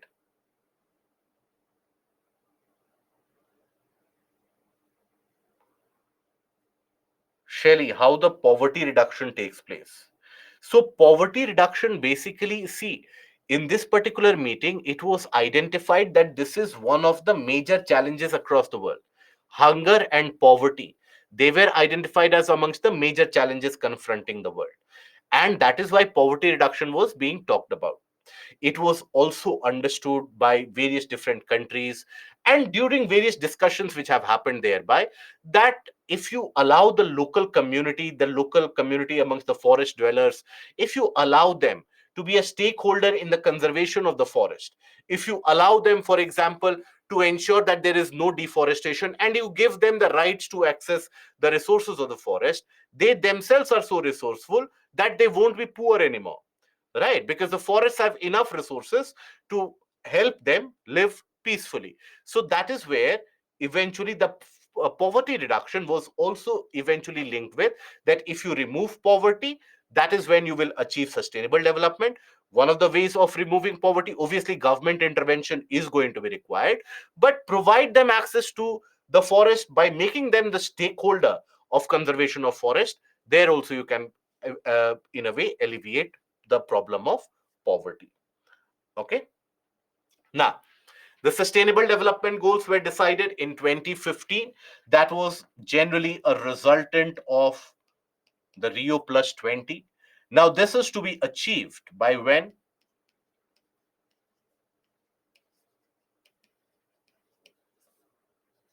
2030. There are 17 goals out there. Do you need to learn these goals? What does your logic tell you? Is that required to be learned? Yes.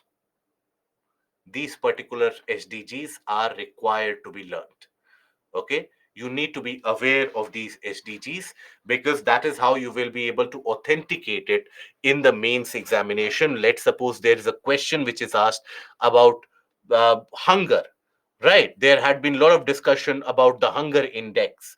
Now, when you talk about the various government schemes which have been launched, which have been initiated to fight the problem of hunger, that is where you will come across the aspect of this sustainable development. So you can highlight in your answer that this particular measure of the government will cater to the SDG number 2, SDG number 1. So that is where SDG is important for your mains examination, for your essay examination as well.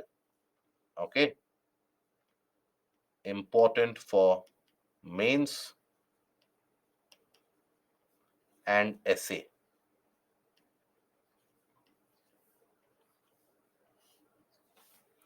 Okay, now here these are the listed goals that you can go forward. Going ahead, you can go for the learning of these. This will happen gradually, guys. This will not happen immediately. Let me assure you, this will not happen immediately. If you have that kind of an expectation from yourself, well, then in that case, I don't have anything to say. But normal individuals, unless and until you have a photographic recall, you won't be able to do so. So always I would suggest that look at few of the goals selectively, one by one. And for example, you have the goals which are focused at the individual well-being. So poverty, hunger, quality, good health, and well-being, that is basically required for the survivability of the single ones. So like that, few of the goals are there for environmental conservation. For example, climate action 13, 14, 15, if you observe. Then few of them are for better modes of production, sustainability in general, right? So you have 11, 12, promoting sustainability, then inequalities, right? Decent work, affordable clean energy. That is how slowly and steadily you will be able to retain that. Okay, I'll paste these goals before my study table. You should. This is going to be of immense help, not only for environment, but for other subjects in general, the government schemes in general, etc., that you talk about. This is going to be of immense help. Now, the Kyoto Protocol. Even though SDGs, MDGs, etc., you will read in social issues as well, my dear friends. Okay, so that is where you will have the coverage of this as well. Now, there is an easy 60-second story to remember. Fair enough. Whatever helps you to recall this. Johannesburg Declaration, Shelley, was basically arrived at in 2002. That was again basically 10-year commemoration of the Rio summit. And this was again about the declaration was very simple to the Rio Plus 20, but not as concrete. It simply said that all the member nations, all the participating nations, we agree on the aspect of fighting against climate change and providing some kind of sustainable development. That was the Johannesburg Declaration of 2002. Okay. Now, conferences are followed by declaration, conventions are followed by protocols generally, right? Funding of different convention. Is GEF able to feed all these conventions effectively? No. GEF has failed miserably and utterly in this task, and that is why almost all the developing nations, they have raised their voices up against the GEF, that this GEF is absolutely partisan, this GEF is biased, and this GEF doesn't give you money when you require it so, and this GEF doesn't provide you funding in the areas which are required. So that is why the role of GEF in itself, that has been put under scrutiny. GF also supports various different programs in India. For example, the program of Secure Himalayas, which talks about the protection of the Himalayan habitat and the ecosystem of the region of the Himalaya, that is funded by GEF. Green Ag or Sustainable Agricultural Program carried out in some parts of India, that is also funded by GEF. So GEF funds certain global aspects and global programs as well. Okay. Now, Kyoto Protocol. Kyoto Protocol was arrived at the third conference of parties to UNFCCC. It was held in and arrived at in 1997. Okay, that is when this conference of parties was held. Now, this put a kind of a binding target on developed and industrialized nation to reduce their emissions, reduce the amount of greenhouse gas emissions that they are carrying out, to reduce that. Now, the target which was set was that you have to reduce it by 5%. I'll give you the target as well. Now, this particular protocol was very different from the earlier protocols, the earlier binding targets which were set before the world, because this protocol completely identified that many of the countries, they pose various promises, they hold the various promises, but they break the promises when it comes to the aspect of implementation. They don't hold the promises anymore. So that is why, in case that the countries are unable to meet the target, what should be done in that situation? That was first of all defined here. That is, market mechanisms were provided. And those market mechanisms became a key bulwark, a key driving force behind the entirety of the Kyoto Protocol. Okay, so this is very well known for the market mechanism. It set targets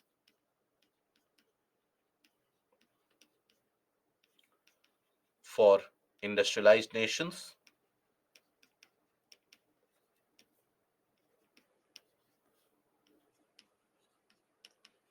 Target for what? For reducing the emissions of greenhouse gases. And secondly, it also basically established market mechanisms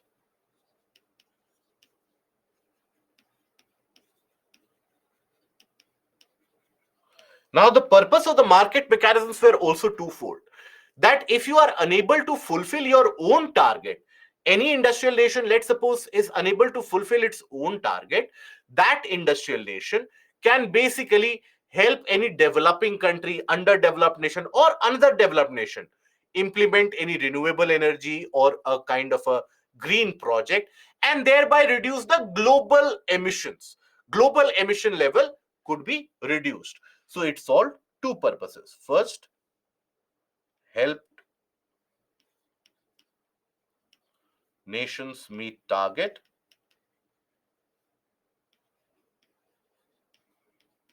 and second,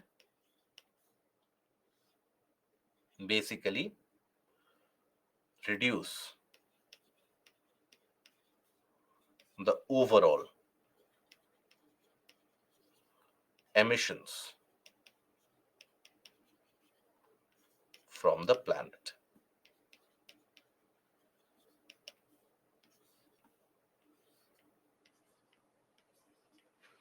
These were the purposes which were fulfilled as per the Kyoto Protocol. And Kyoto Protocol worked on the larger principle of CBDR, worked on the principle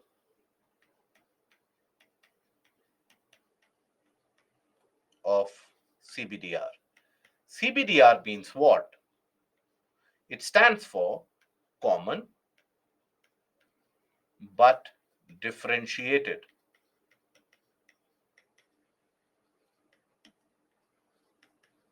responsibility,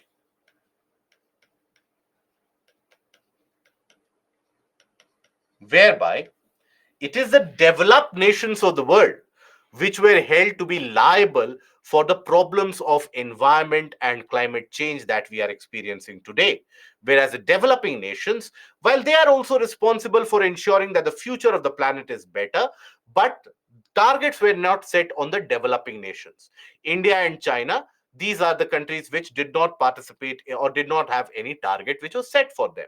But developed nations of the world, they were held to be much more accountable for the present status of the planet. So that is why they were the ones who were sought to provide finances, the technical assistance for the developing nations, and also to fulfill their target by reducing the emissions. Okay, we'll talk more about it as we move ahead, but we take a break here. So we come back after the break, and we come back at 8:02. and we continue. And we'll continue with the aspect of Kyoto. And then we will talk about the Paris Agreement. Okay.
A confirmation about the audio, please, if the audio is clear and available.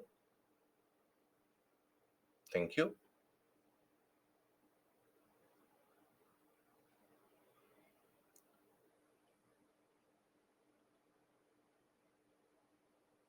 So, now we come to the portion of the Kyoto Protocol and we understand it in a slightly greater detail. Now, as we talked about the fact that Kyoto Protocol worked upon the principle of CBDR, common but differentiated responsibility.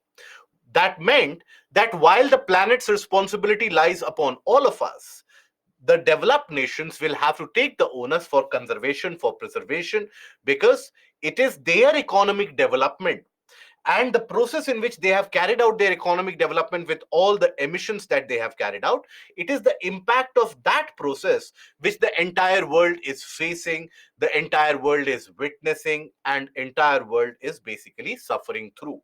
So that is why the 37 industrialized nations of the world, they were put or they were given a kind of an emission target that they had to adhere to.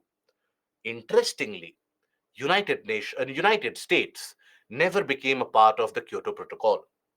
Okay, why that is interesting? Even in the case of the Paris Agreement, you will observe United States pulled out of it during the presidency of Donald Trump, and again when Joe Biden came in, United States again decided to become a part of it.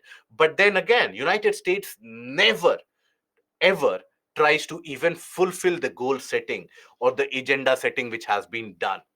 So that, in a way, tells you or gives you the glimpse of the hypocrisy which prevails. That I want you to follow the systems or the norms which will take care of the environment, but don't expect me to do the same. Why? Because I'm developed. Why? Because I'm powerful, I'm rich, I'm the one who will give you money for the various different projects. So that is why United States, while it would basically push the various different countries that they are leading to environmental degradation, etc., they themselves were never a part of the Kyoto Protocol. Okay, that is an interesting aspect to think about. Now, it was the first international treaty to set legally binding targets for greenhouse gas emission was adopted on 11th of December 1997 in Kyoto, Japan.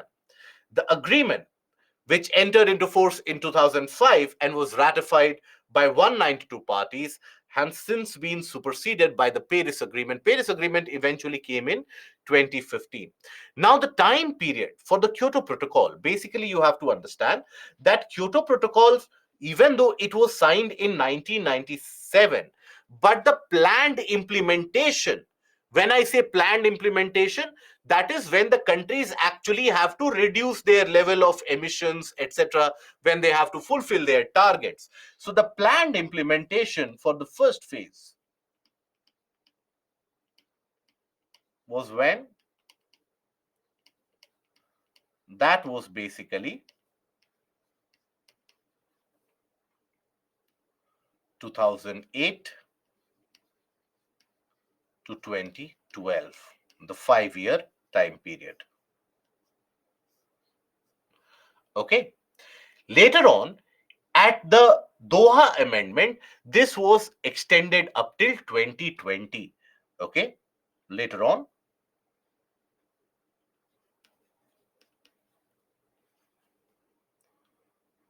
at Doha,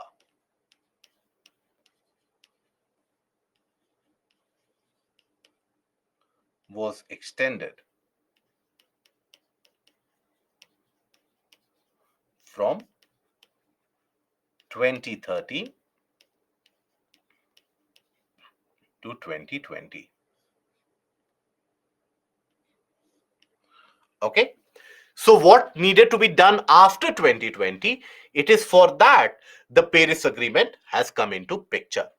Now, countries that ratify this protocol commit to reduce their emission of the various carbon dioxide and 5 greenhouse major gases, that is methane, nitrous oxide, sulfur hexafluoride, hydrofluorocarbons, perfluorocarbons, or engage in emission trading if they maintain or increase the emission of these gases.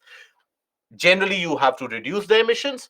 In case you are unable to, then go for trading, the emission trading, which was provided, the market mechanism was provided by the Kyoto Protocol provisions itself. Now, under the principles of common but differentiated responsibility, right, and respective capabilities, the 37 industrialized nations plus the European community, they had the target. Now, this is the one which we talk about the target. They had the target to cut their greenhouse gas emissions by an average of 5% below 1990 levels. Okay, and establish a system to monitor the country's progress. So, what does that mean? That in the time period between 2008 to 2012, in that time period, you have to reduce the emission. What was your emission in 1990? You have to reduce average of 5% below that. Okay, now why this is important is because with the passage of time the emissions levels keep on increasing, because the economic requirements, they keep on going up. So that is why this was different. In the sense, this talked about for the first time that, look, in this time period what you could not fulfill, that is or in this time period rather, you have to achieve a reduction. So emissions should be lesser than 1990 levels by 5%. Okay, so that is basically the target setting which was done. Now, in December 2012 was when the first plan period ended, the first implementation period ended, and that is when you had the meeting which was held in Doha in Qatar, and that was when the amendment was accepted, amendment to the original Kyoto Agreement, and that is also what is referred to as the Doha Amendment. It added the other time period for implementation to be carried out for the commitment period of 2012 to 2020, right? So that is where the basic target setting was done. All the targets were set only for the developed and the industrialized nation. For this, the protocol divided the countries into different annexes. So here you had the Annex 1 countries, and typically what is also referred to as the non-Annex 1 parties. So Annex 1 parties are the developed ones, right? And non-Annex 1, the non-developed ones. Even within Annex 1, you have further subdivision, right? That is the North American, the Western European countries, and basically the economies in transition. Let us take a look at that. So Annex 1 here, it talked about the countries amongst the developed nations, which were regarded as the Annex 1 countries, who have accepted the greenhouse gas emission targets, right, reduction obligations, and must submit an annual greenhouse gas inventory. So these are the ones who have a fixed designated targets. Fixed target for emission reduction.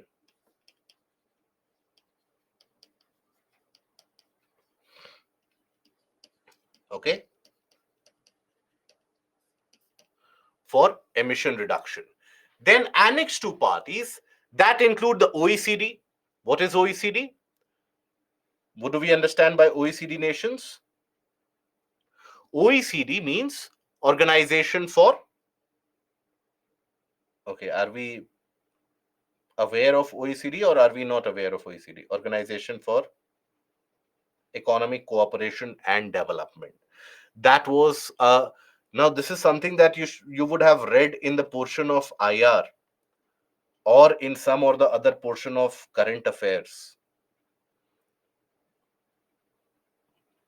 isn't it? If you have not read it till now, I hope that you have attended the various sessions and batches.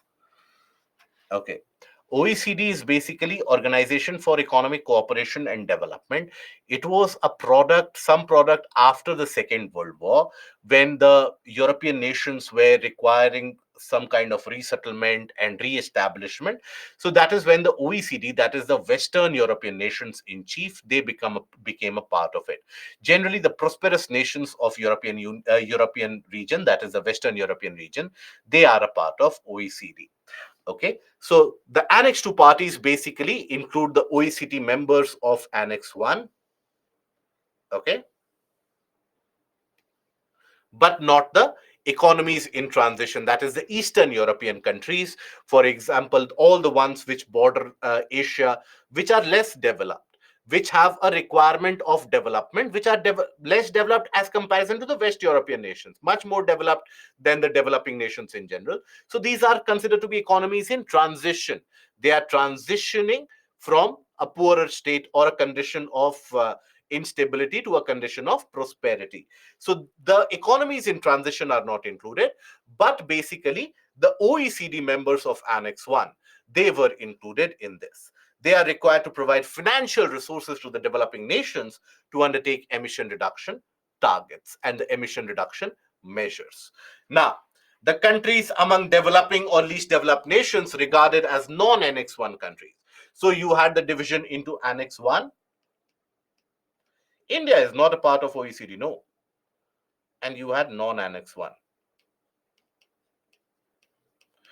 As I told you, the OECD is chiefly for the West European nations out there. Okay, so though they are the members of OECD, India, with the help of OECD, is running various different certain types of uh, programs and plans by the funding of OECD or loan provided thereby. So that is where OECD comes into play with India. Otherwise, India is not an active participant. So this included developed nations,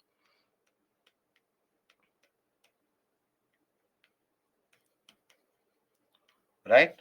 And then developing and underdeveloped.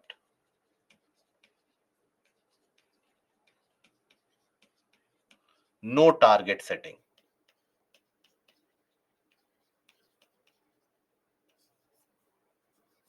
For these countries, no target was set. They were basically encouraged that naturally you should try to reduce the level of emission, but we will not set a target for you. Okay. And developed nations, here you had a classification into the industrialized nations and the OECD nations, which were put under the Annex 2. Okay. So OECD nations, out of these, they were provided Annex 2.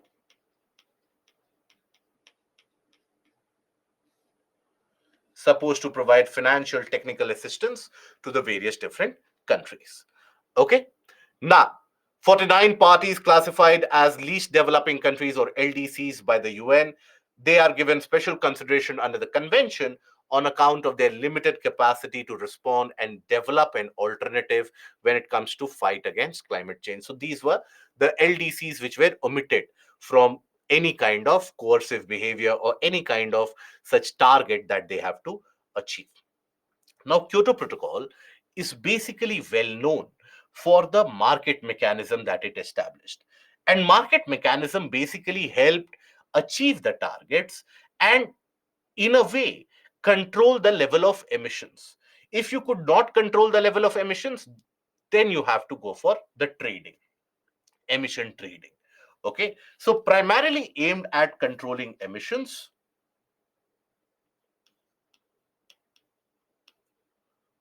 primarily aimed at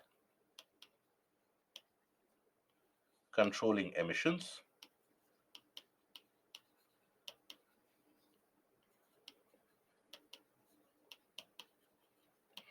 Okay, and also in case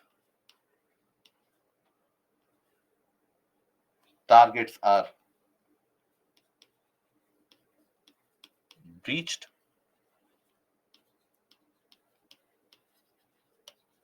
then go for emission trading. Now, when we talk about emission trading, here you have to understand who was given the target. Developed nations, they were given the target. It is the developed nation who had to fulfill the target. So obviously, it will be the developed nation who will be encouraged to go for the emission trading. Now, there were various different mechanisms to carry out that emission trading. For example, let's suppose when we talk about the entire aspect of this trade, let's suppose you have a developed nation A. Okay, let's suppose you have a developed nation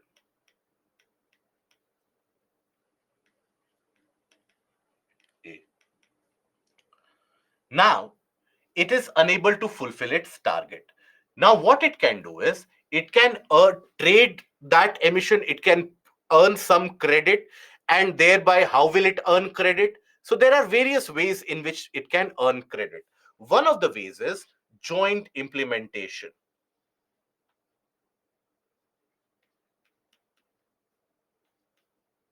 Joint implementation.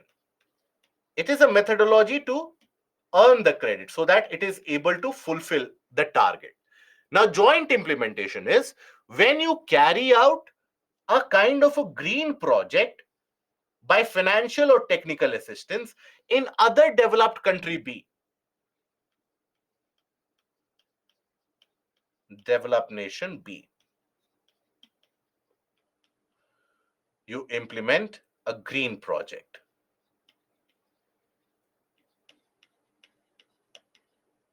or any kind of emission reduction project.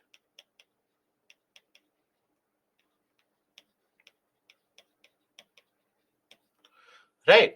So let's suppose the project which has been basically implemented by country A, that can have the potential to reduce the emission by, let's suppose, 5 gigatons or 50 tons of carbon dioxide equivalent. So A will earn credits.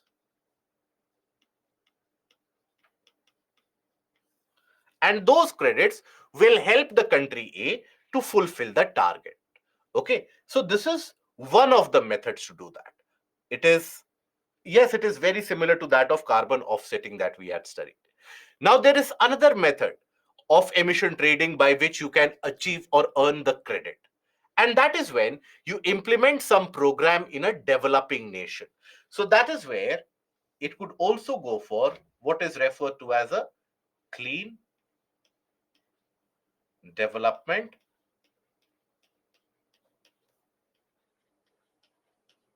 mechanism.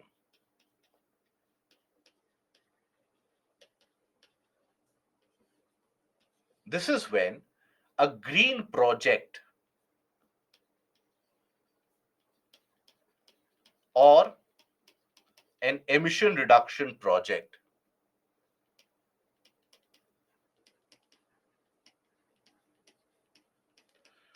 that will be implemented in a developing country.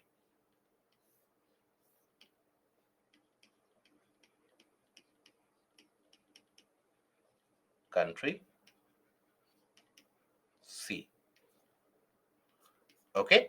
So here also it will get credits. Right. So in case the developed nation A, let's suppose, is the one which is unable to fulfill the target, that is the one which is unable to fulfill the target. Now, in case it is not able to achieve or fulfill the target, it can basically earn credits in order to complete that target. How does it earn credit? By implementing a project in a developed nation, for example, that will be joint implementation, or by having a clean developmental mechanism in developing nation, right? There also it can earn credit. Now, whether you carry it out in the developed nation, you will earn credits which are named differently, but you carry out a kind of a clean development mechanism, the credits are named differently, but the purpose, the principle involved is largely the same. Let us take a look at that. When we talk about joint implementation, now joint implementation, it is basically the emission reduction project between advanced country A and advanced country B. Advanced country A is the one which is unable to fulfill the target.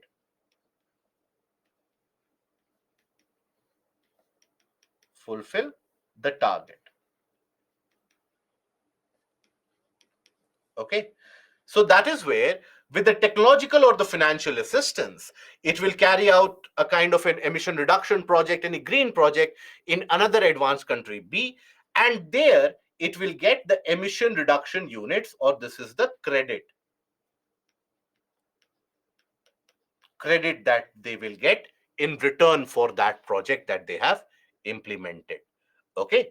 Now, if they carry the same, now again they are unable to fulfill their target.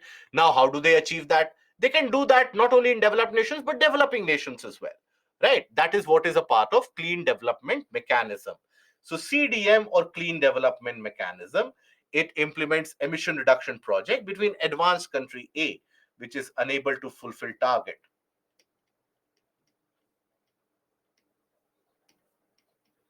meet the target, right? And basically, when it is unable to meet the target, it will have to earn enough credit. So think about it, understand the basic principle involved here. Let's suppose country A, the same principle that we talked about earlier in the portion of carbon offsetting. Let's suppose this is the target, XYZ is the target which is set for the country A. And country A basically exceeds the target by XYZ amount. Right? This is the target, and it exceeds the target, let's suppose by an amount of any tons, any amount. So, what A needs to do is, in that case, A needs to earn credit worth XYZ, right? So, XY, rather than XYZ, let me put a term differently, otherwise, many of you will get confused. Why are you using algebra here? And so on. So, let's have example 500 tons. So A needs to have credit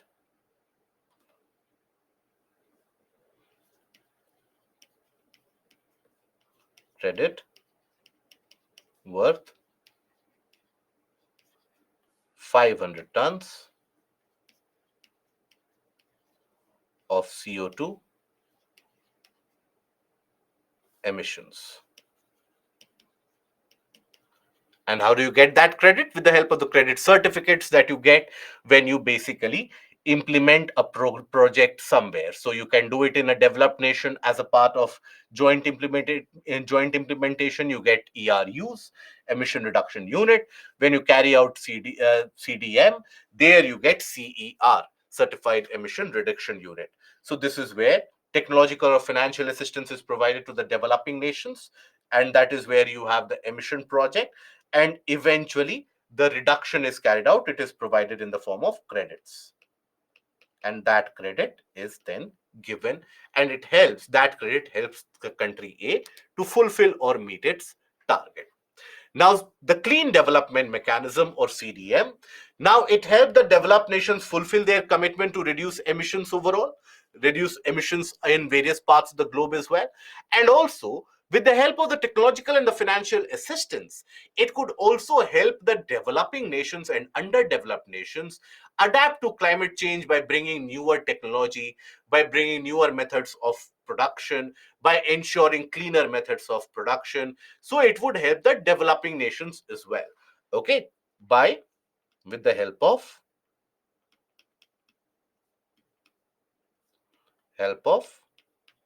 financial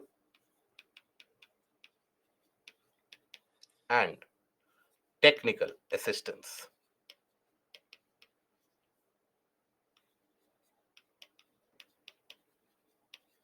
Okay.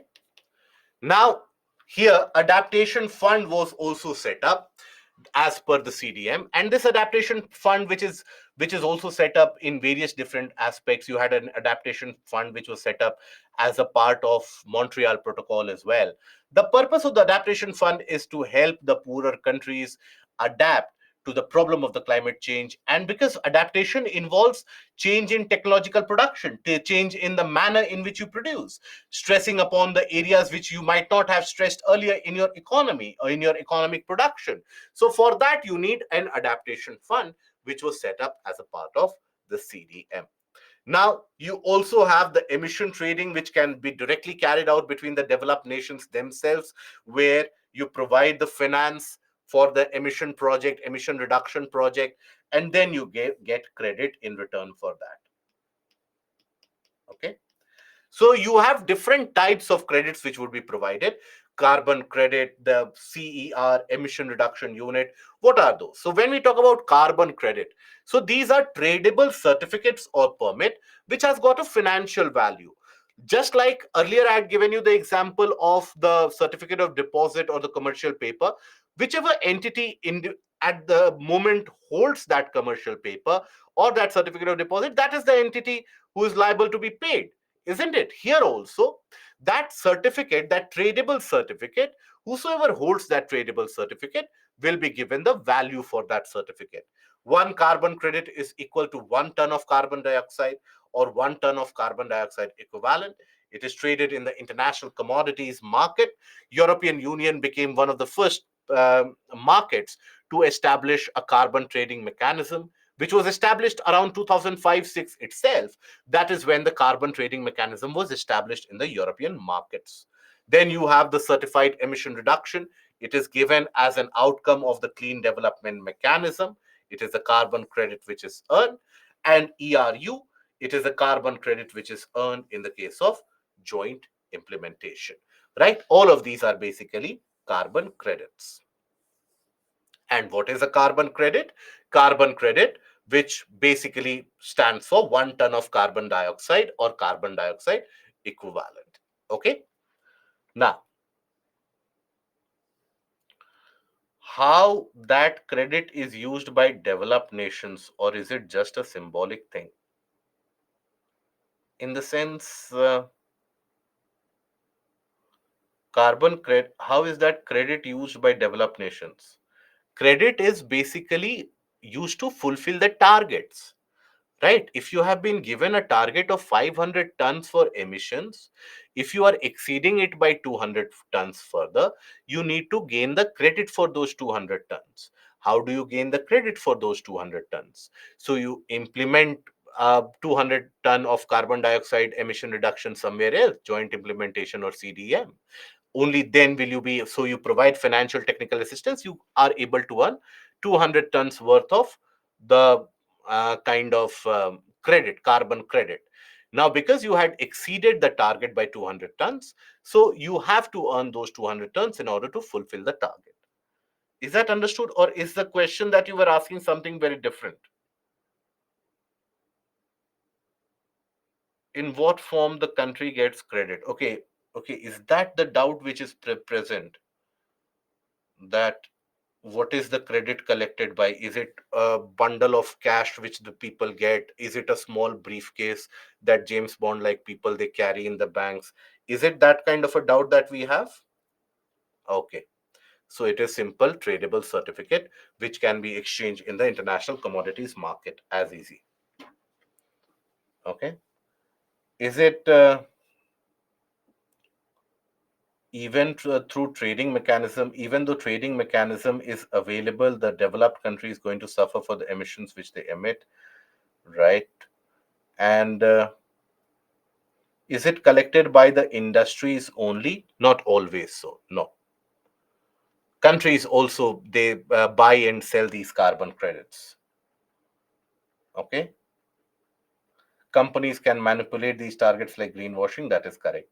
So, Rishabh, was that question answered, or was that question understood, that how the credit is used by the developed nations?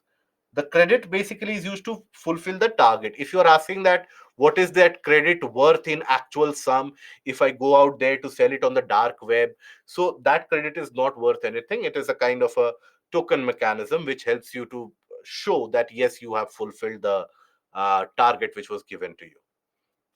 Okay, I hope that is understood,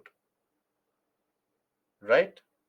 EU have carbon border adjustment mechanism. That is a different matter altogether, Yashpal.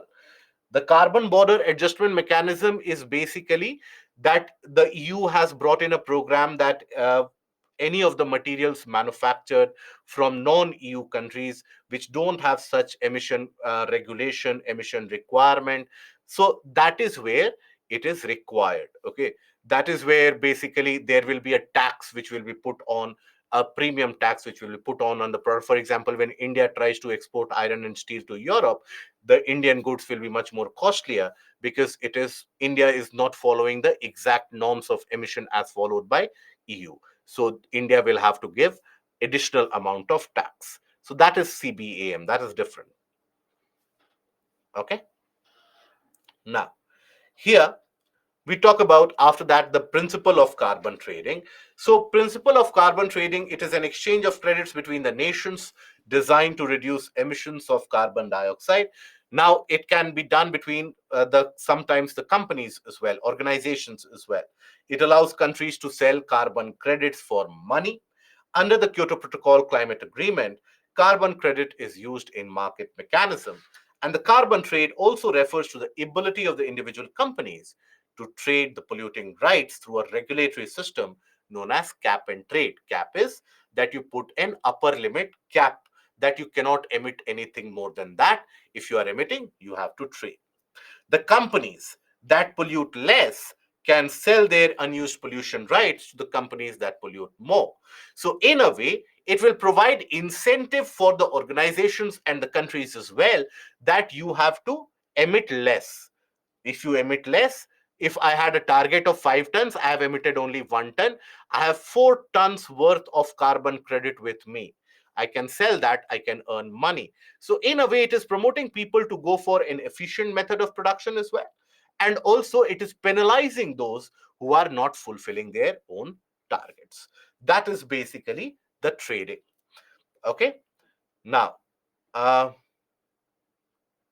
it is related to carbon tax. What is related to carbon tax, Prashant? Carbon tax, understand, carbon tax is different. For example, you have various countries which impose carbon tax. Now, that is an additional kind of a burden which is put on. You have various forms of carbon tax. One of the forms of carbon tax is what has been put forward by China. Now, China is the one which has followed the cap and trade mechanism, where the industries, if they exceed the emissions beyond that cap, they have to produce or give some amount of tax. Carbon tax is also of another kind, where let's suppose take the case of Canada. Canada has basically brought forward a legislation where if you are using, let's suppose, the fossil fuels, you have to pay some amount of money as tax per liter for using the fossil fuel. That is also a form of carbon tax. Okay. Difference between carbon tax and carbon trading. So when we talk about carbon trading, it is the emissions and the unused carbon that you trade with the other countries, with the other companies involved. When we talk about carbon tax here, so that is what you pay to the government. Okay, carbon tax, I hope you understand. The SMEs will also be replying to the questions, the queries, my dear friends. Please don't worry. Yes, there is some time being taken, but don't worry. SMEs will be replying to these. Like if I waste some money, I have to earn some money somewhere else. That is true. Now, Amrit, do we need to study carbon monitoring methods as well, for example, a NASA CMS? So, not significantly, but it would be well for you to be aware of what they are. Okay, for prelims perspective. Is there any standardized mechanism for carbon credit, like minimum this much amount should be spent? No, not particularly so. So you have basically, when you talk about the carbon credit, it is always exchange. It can be in exchange in very small quantities as well. There is no such fixed cap. Does the protocol not apply to developing nations? No, because the protocol, it functions on the principle of CBDR, common but differentiated responsibility. That means that developing nations themselves, while they also are responsible for the planet's future, the developing nations per se, they don't have to, or they have not carried out historical emissions which has led to the planet being in this situation. It is the developed nations which have been responsible for that. So they have to put a target on them. Okay. Then certified emission reduction, CER is given when we talk about clean development. So when you carry out the development mechanism, or let's suppose the clean development mechanism where a advanced country A implements something in a developing nation, not a developed nation, a developing nation, you earn credit. That is CER. Okay. Market price of carbon credit is variable. It is variable. Okay.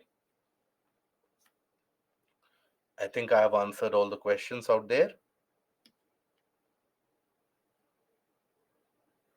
Okay. After not achieving even closer to the targets than how COP conducts the business, they set a new target that we will achieve those targets going ahead into the future.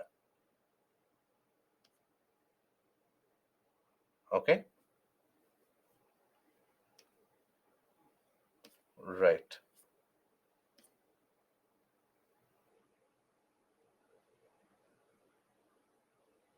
Ashish, how carbon tax and carbon trading encourage investors and entrepreneurs? You basically can design your business around the model where, let's suppose, there is lesser emissions which are carried out. You design yourself as a kind of a trading platform as well. So there you can benefit out of it. Yes, Nelata. Not always excess emission trading, but the unused carbon also, which is traded. After not achieving, okay, so all the questions have been answered. Amrit, hats off to you for answering each and every question. Really appreciate it. So, okay. So, because see, this is the area I don't want you to have any kind of doubts. So, that is why I want you to understand this concept. Once you understand it, it will be good enough, right? So, market mechanism is when you carry out any kind of trading. That is the market mechanism. So, emission trading, carbon trading, which is carried out, that is the market mechanism. And I see there is some delay in the reply which is given. We'll take a look into that. Okay. Now, that Kyoto Protocol had its planned period of implementation of up till 2020. Now, what to be done after 2020? So, that is where what needs to be done after 20. For that, you had the Paris Agreement. Now, Paris Agreement was something which talked about further reducing the global greenhouse gas emission. But Paris Agreement was slightly different from the Kyoto Protocol earlier, because in the case of the Paris Agreement, it said that, look, we will not give you targets. You decide your own targets. You decide your own level of emission reduction that you will carry out, and basically how you will achieve that. Just ensure that we should be able to carry out regular monitoring. Okay. Now, all those targets will be assessed, analyzed after a period or a span of 5 years. And after those 5 years, you will be in a better position. You will be in a situation where again you will reassess, again you will get an opportunity to reassess and refix the targets. And the newer targets that you set, they have to be much more aggressive to the older ones. So let me write it down for easier understanding here. Countries could set their own targets.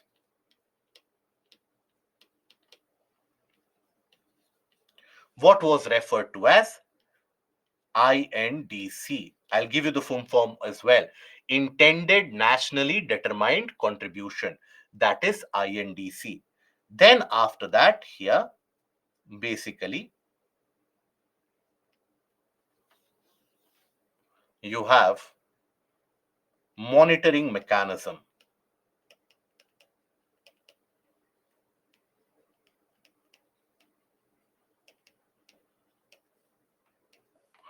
Then after that, you basically have every 5 years,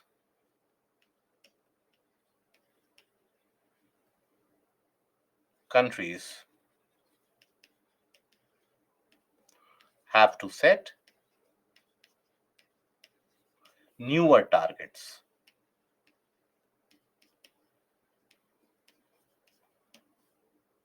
has to be more than the previous targets.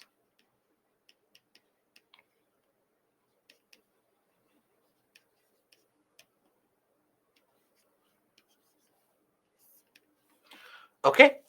Now, when we talk about this Paris Agreement, this was the basic differentiating factor.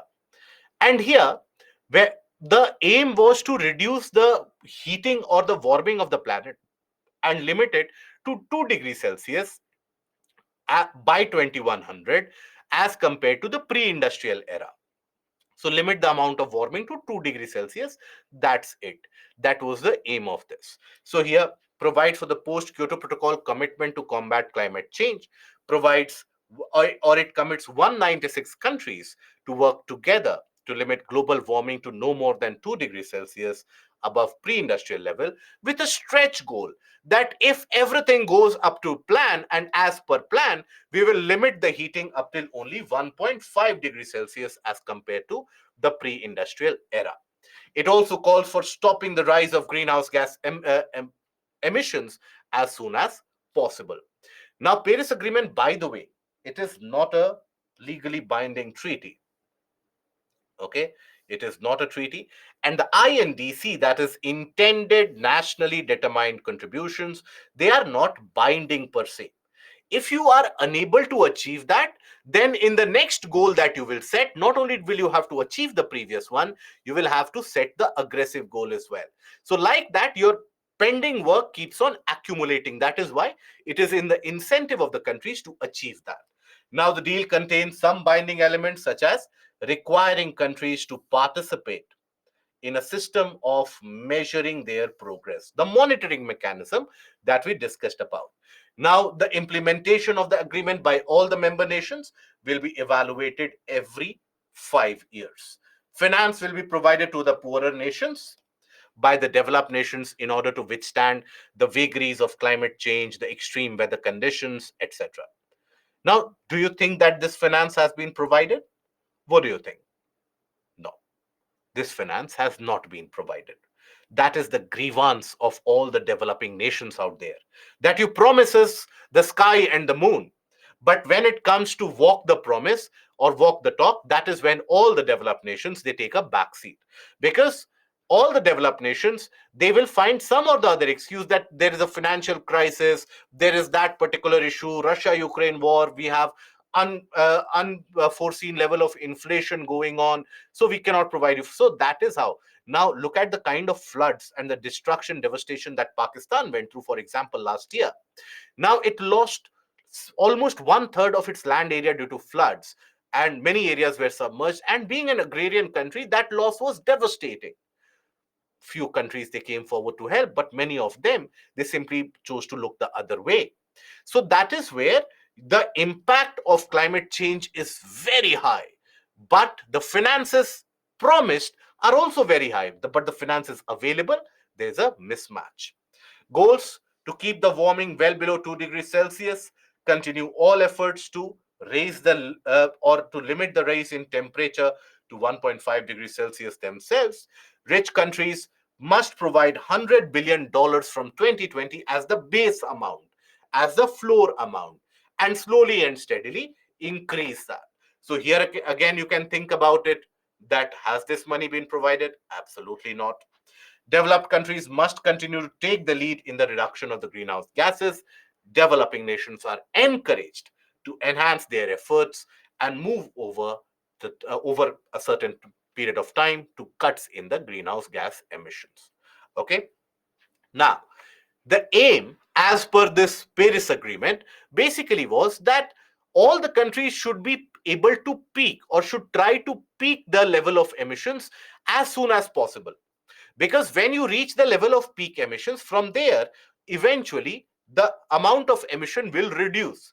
Eventually the amount of emission carried out will always take a drastic fall.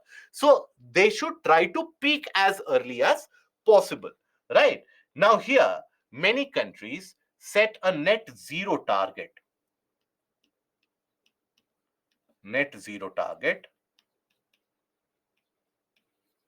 of 2050, especially the European nations.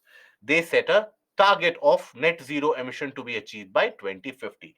China later on declared its own net zero target to be achieved by 2060. India declared its own target to be achieved by 2070. So the various different countries, they have differed in their target setting. So from 2050, so the aim is that if you are peaking the emission as early as possible, then from 2050 there will be rapid reduction in emission, and technology would also have developed substantially to provide cooling of the planet so that the planet doesn't heat up at the rate at which it is heating.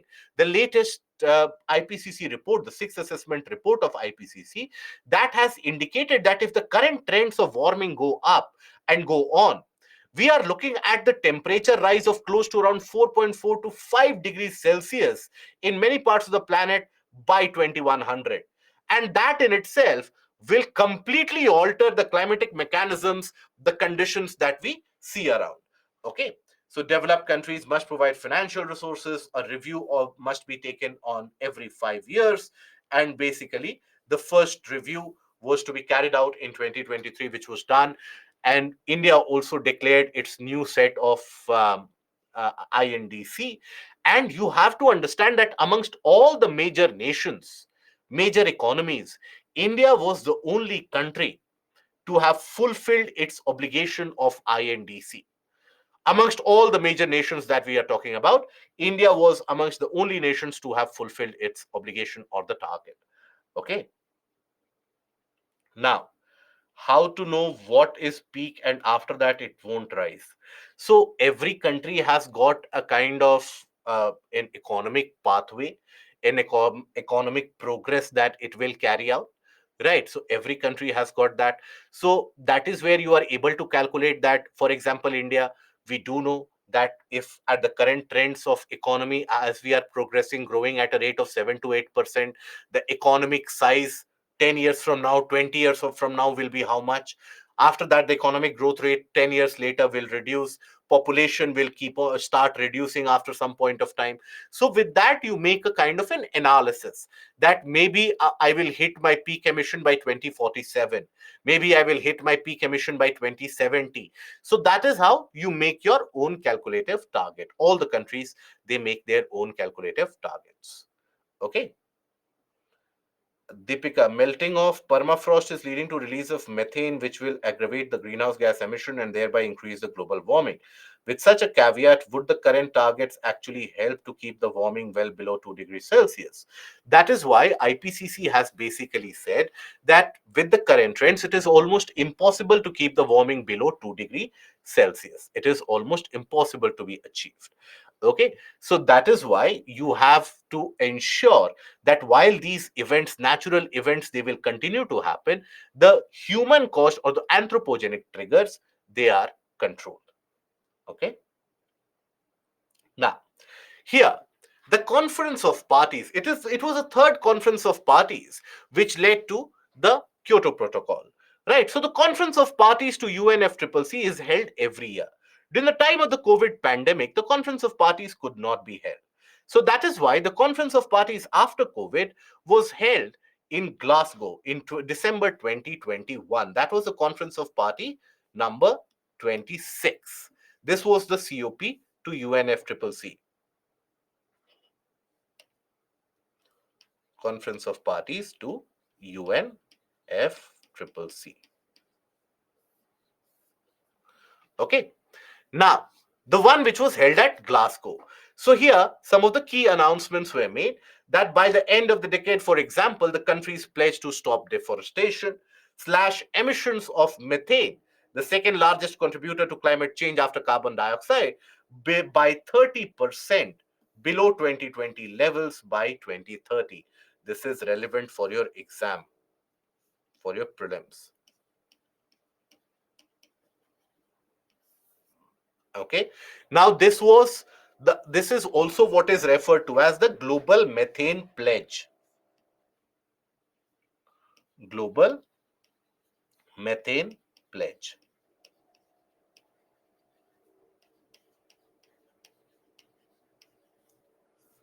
So that is to reduce the amount of methane emission that is carried out. That is why you have the global methane pledge. Now, here India is not a party of this. India is not a member. And there's a reason behind that as well. India not being a member, there's a reason behind that, because India was not consulted while arriving at the consensus for the global methane pledge. And suddenly you had the targets which were imposed by all the participating countries. Now, this was an initiative launched by the United States and the European Union, and India was not a party to that. So, India decided to stay away from the global methane pledge as of now. It was in this particular conference of party at Glasgow that is where India announced its own goals or targets, that is the Panchamrit. So that Panchamrit basically it talked about the various parameters that India has set for itself, the targets that India has basically designated and set for itself. Reach non-fossil fuel energy capacity of 500 gigawatts by 2030, fulfill 50% of energy requirements by renewable energy by 2030, right? Reduce 1 billion of carbon emissions by 2030. Reduce carbon intensity of GDP below 45% by 2030. What is the meaning of reducing the carbon intensity? So let's suppose your GDP, your economy is constituted by fertilizer sector, aluminium sector, the steel, iron and steel sector. All of these are very carbon intensive. They are polluting industries. So overall, the intensive or the amount of carbon that is released in the economic activity, that has to be reduced. So the target is that only 45% of the economy will be carbon intensive. Rest of them, we will try to move towards the greener methodologies. Okay.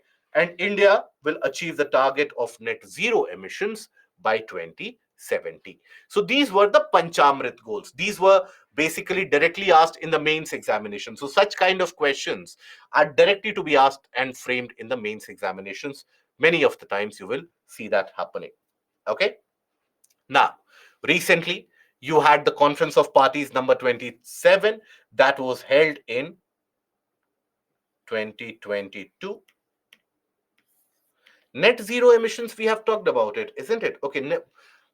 Any of us other than, or how many of us we have no clue about net zero emissions? Don't hesitate, ask it immediately if you have. Okay.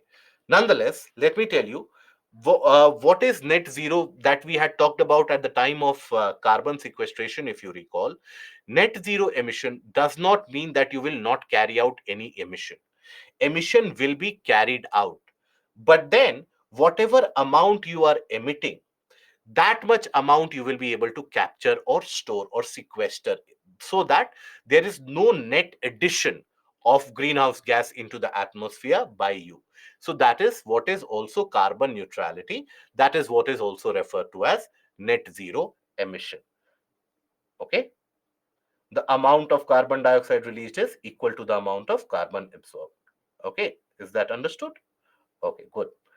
And carbon intensity is basically carbon intensity. So that basically tells you that what proportion of your economic production, that is what GDP is, what proportion of your economic production is carbon intensive. In the sense, being carbon intensive means which is polluting, right? Which contaminates atmosphere, which much more amount of carbon dioxide. So for example, iron and steel industry, aluminum industry, fertilizer industry. So what is the best come out or best outcome or the solution to this? That either you move for greener economy or move to greener methods of production, right? That is how you reduce the carbon dependency of the economy. So this is basically to reduce the carbon dependency of the economy. Is that understood, Janvi? Now, after that, we come to Conference of Parties number 27. and that was held in Egypt in 2022. Now, this was important. This was important for the establishment of a particular fund, which is also referred to as the loss and damage fund. Now, for some period of time, for a substantial amount of time, smaller nations, underdeveloped nations, developing nations like India, they have the Pacific Island nations, they have been championing the cause that look, the impact of climate change is being already felt by us, already felt by the developing and underdeveloped nations. So the losses that we face, who will provide or who will compensate for that? So the developed nations, under the principle of CBDR, they should be providing some amount of finances, right? That has been their long-standing goal. Now, it was under this aegis that this particular meeting was held. So here you had basically the operationalization of a loss and damage fund which was done. Okay, that was operationalized, that was basically established. Now, in this particular situation, when the loss and damage fund was finally established, here also a lot of bickering took place, as in fighting, infighting sorts of. You had the Australian delegation making the allegation to the developing nations that look, you guys always point a finger at us that we have polluted the environment, we have made the environment what it is. But when we were developing, we did not have the technology, we did not have the modern technology. Now the various different countries have modern technology, so now you cannot pollute more. Developing nations basically put forward the argument that look, whatever technologies that you are saying, that technology is not available with us. That technology is available with you guys because you guys have developed so further much and so earlier. You have the newer technology. So what do we do? So the answer was you get the technology from us, you develop your own technology. So that is how the developed and developing nations. So that is what even this G20 presidency of India was about, where the global north and the global south, they are turning antagonistic against each other. While the global north or the developed nations, they think that, well, the developing nations, they are doing particularly well. Why should we help them? Why should we provide them with any kind of aid?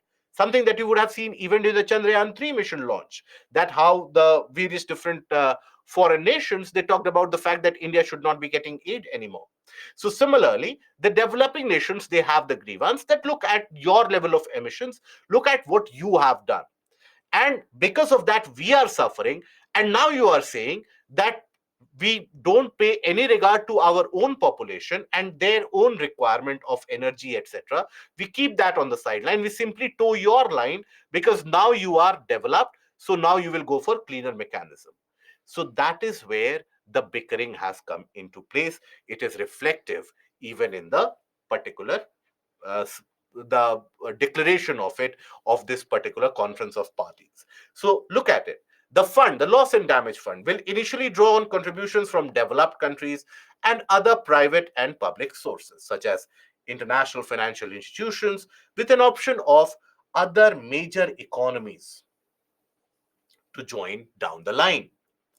Now, the final text, where the EU and the United States, basically they had also put in, they injected into the final text a kind of a clause which holds badly for countries like India, that is identifying and expanding sources of funding for the loss and damage fund, where the EU and the US and others, basically they suggested that nations that are both high polluting and considered developing under the criteria should also pay into the fund. They are targeting countries like India and China.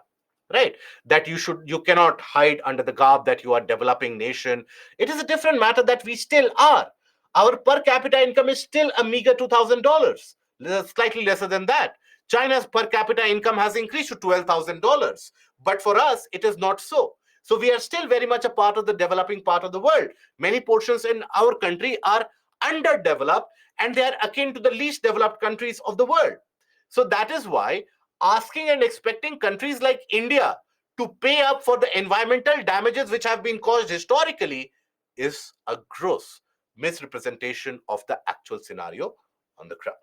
Okay, so that is basically the aspect of the all the UNFCCC and the Kyoto Protocol, and the Paris Agreement. Any doubts that you have till now? Any doubts which prevail? Good. So is this clear? Will you be able to recreate your own mind map about this, about the aspects of this particular UNFCCC, etc.? I hope that is clear. Very good. It is here that many of the candidates they suffer from. So it is good to see that it is clear. Now the next conference of parties basically is going to be held in where? Dubai, right? UAE. So that is where conference of parties number 28 is going to be held. Okay. As always, conference of parties LND did it mobilize fund? It did not. Till now we did not even, or that mechanism for when the money will start to come in the loss and damage fund, even that has not been decided as of now. But for sure, developed nations, they are not going to hand out money easily. That is for sure. Now we come to certain bodies and organizations that is relevant for prelims only. So we come to Red Plus. Initially you had basically the initiative which was Red. Red basically stood for reducing emission from forest degradation and deforestation. Because if you recall our discussion which we had during climate change, we basically discussed that deforestation is one of the biggest emissions or the sources of emission for carbon compounds. So reducing emission by deforestation and degradation. That was the mechanism, or it was thought about, and it was advocated by countries like India there, that look, you are talking about reducing greenhouse gases, etc. Why don't you reduce deforestation? Deforestation is being carried out in many developed nations as well. Why don't you put a cap to that? But deforestation, even in underdeveloped and developing nation, it is very difficult to get a hold of, to get a cap off and control on deforestation. So that is why eventually this was modified to Red Plus.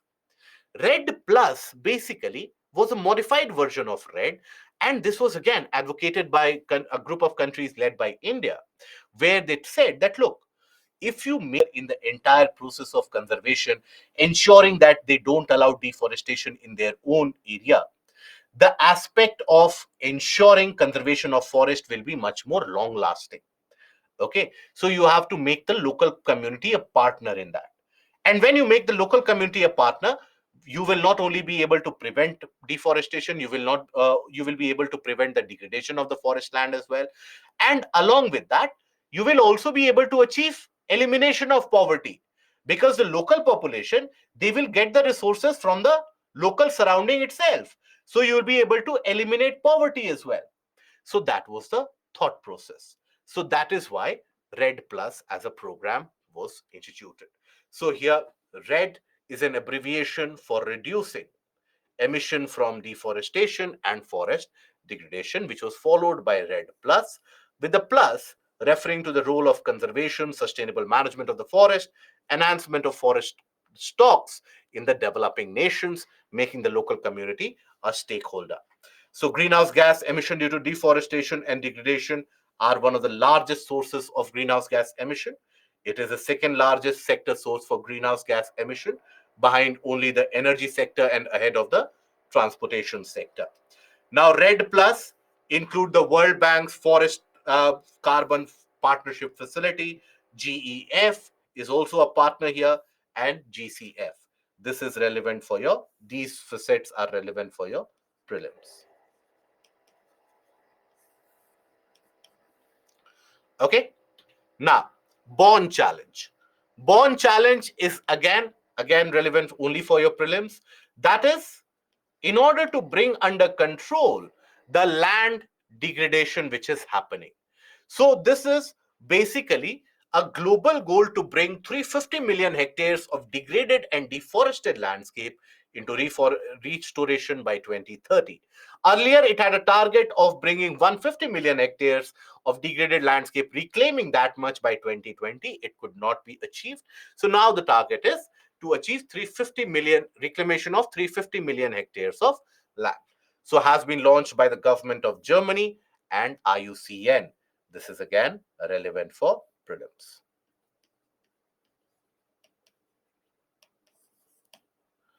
Okay. Now, then IPCC we have already studied. So this was established by the UNEP and WMO in 1988. It was endorsed by the UN General Assembly in 1988, and it releases the assessment reports. Assessment reports are also of multiple subtypes. You have the assessment report for policymakers, you have the assessment report for impact of climate change, for the mitigation of climate change. So that is how you have the various different kinds of assessment report, right? As per the latest report, net zero to be achieved by 2050 is needed to keep a check on temperature rise. It is based on this particular IPCC report, by the way. Sorry for digressing for a brief moment, but I will take a couple of moments of your time to help you understand how this global geopolitical game plays out. Because the IPCC report, in the sixth assessment report, it indicated that look, unless and until all the countries they declare or they achieve net zero by 2050, the climate change is an inevitable phenomena, and basically the temperature rise cannot be controlled. Now, this was made public during the first half of 2021 itself. Now, the COP26, which was held at Glasgow, now, it was held in December 2021. And again, I always, as our leaders, they say, so I will also repeat the same thing.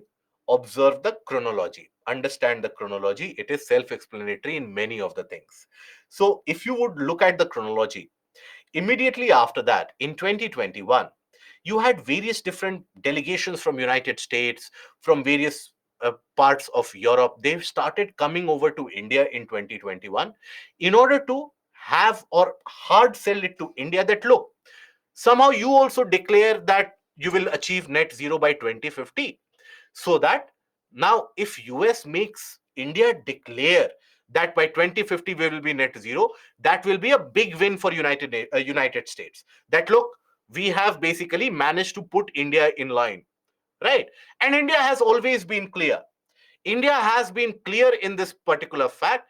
Regardless of the government in power, we have been clear in the fact that look, unless and until our own people's requirements and demands are fulfilled, we will not take any measure to basically put in jeopardy their requirements. We cannot completely switch over to solar right now, and we cannot have many people out there in darkness if that means energy scarcity. So all those visits started happening, and India-US relations, they started deteriorating at that point of time. Because please understand, India had different expectations way back in 2021. Expectations from India was that India was the only major economy which was well online to not only achieve the Paris targets, but overachieve it, right? All the other economies had flouted the norm. So I always give this analogy. Think about it. For example, suppose you are asked or you have been given a task to complete a homework and report to class the next morning. Now, the next morning that you come, rather than asking for your homework and you have completed the homework, you are the only student who have completed the homework. So what is your expectation before coming to the class? That at least I will get some amount of appreciation. I am the only one who has completed it. Maybe the teacher would have had some small gift also for me. So from today, tomorrow, I will be considered a good individual, a good boy. Right? That is your expectation. India also had that same kind of expectation going in front of the conference of parties after COVID, that look, not only have we kept COVID in control, we have managed to achieve the Paris Agreement and the Paris targets. But what happened? The goalpost was shifted. Suddenly, none of the countries who had fulfilled, the European nations, they did not fulfill the Paris targets. China did not fulfill the Paris targets. North American nations did not fulfill the Paris targets. United States was not a part of Paris targets in itself. It had pulled out from the Paris targets. So all those countries, they started coercing on India that you declare net zero target by 2050. It is in that backdrop that India declared its target to be achieved by 2070. Immediately, the repercussions, again, you can take a look back at the newspapers of those times. Immediately, the repercussions were such. You had not only the media houses in United States, UK, blasting India. You had the lawmakers talking about that what kind of country India is. They are irresponsible for climate. From that, the level of discussion immediately shifted course to what kind of democracy India is. The rights are being violated. Here, the people are not safe anymore. And all the aspects of criticism that you can think about, left, right, center, everything was basically handed out. All the various major international publications of newspapers controlled in United States, all of them started publishing anti-India articles some way or the other. And that is not anti-India per se, but criticizing India for various different events and actions. Before that, when they wanted to convince India to declare something, they all basically were sugarcoating and basically buttering us up. But when we did not follow what they were saying, that is when the situation completely upended. So that is why many of the times the arguments, counter arguments that you see moving forward and backward, that is not always how it appears. Oftentimes, it is a retaliation of something you might not have agreed to do, right? So that is the aspect that you need to understand behind the geopolitics. Once you understand that, all these various different types of agreements, declarations, the give and take happening, that automatically becomes crystal clear. Okay. Now, after this, what is assessment report? Assessment report is basically, okay, you have got the answer sort of by now. Assessment report, as we have earlier talked about, is released by IPCC. It is where it carries out the scientific studies in order to understand the impact of climate change, the causative factors for climate change. For example, radiative forcing that we studied, that was declared in the assessment report, right? For example, melting of Arctic ice, by what rate will that melting impact the heating of the planet? That is something which is published in the assessment report. For by what rate will the heating increase if there is a forest fire in the region of Amazon? All these scientific findings are done by assessment report. Then you have a different assessment report which is published. So you have assessment AR1, AR2, AR3, like that. So you have a different assessment report which is published for that, which are the areas which will be impacted by, let's suppose, the sea level rise, which are the areas which will be impacted by climate change. So floods in India will happen, cloudbursts will happen, cloudbursts in other parts of the world. So that is all a part of assessment report. You have a report for the policymakers. That is the assessment report for the policymakers. Okay, I hope that is understood. Then UNEP. UNEP is also a part of the United Nations, which was established as a result of the Stockholm Conference 1972. Now, this UNEP basically to establish a global environmental agenda, talk about the sustainable development, and basically formulates treaties and guidelines in the domain of the international trade in harmful chemicals, international waterways pollution, transboundary pollution of air. For all of these, UNEP comes to play. India is a member of UNEP, and UNEP runs various different reports and programs that is released by it. Do take a look at these particular reports for your prelims. Okay, these keep on getting updated every year. So I would suggest to you, rather than rote learning the previous report which has been released, look at the next report, because all of you are appearing from 2024 onwards. So the, for example, adaptation, the emission gap report, adaptation gap report, that will be released later this year or early next year. So do be on the lookout for those. Okay, now then you have WMO, or World Meteorological Organization. That this World Meteorological Organization, it is basically an intergovernmental organization with a membership of 193 member states, and it originated from the IMO, International Meteorological Organization.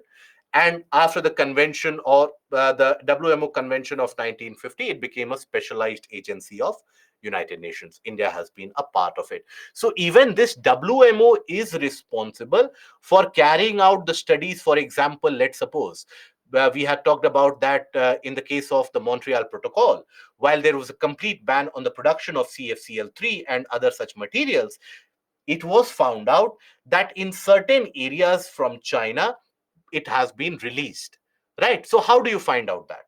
How do you find that out, that what is the condition of the atmospheric warming?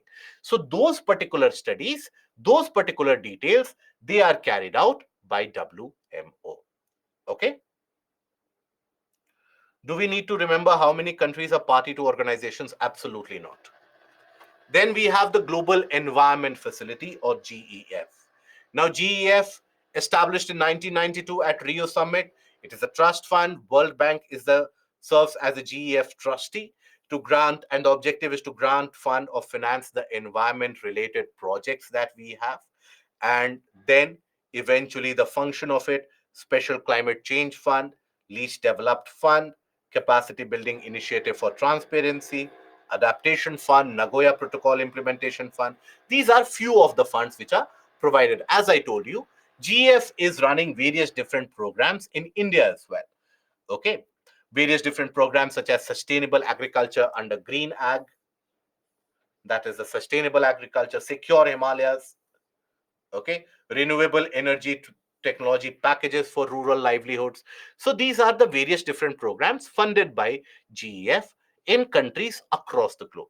But the funding in itself is not regular, it is not predictable, it is very unpredictable, it is very haphazard, and it is very random. That is why the countries are basically seeking a special trust fund in place of a GEF. Okay. Now, then we come to certain national legislations which are relevant for the examination, which are asked in examination from time to time. So when we talk about the national legislations here, first of all, the Wildlife Act of 1972. Now, this Wildlife Act of 1972 again was immediately passed after the Stockholm, right? Stockholm Conference of 1972 act as a fillip for that, act as a catalyst for this, right? So was first discussed in the UN conference. Environment was first discussed in the UN conference of environment, human and environment in Stockholm. Now, India passed the Wildlife Act of 1972. It has been passed by various different states. There have been frequent and various different amendments: 82, 86, 91, 93, 2002, 2006. You had a 2010, 2022 amendment was the latest amendment which happened.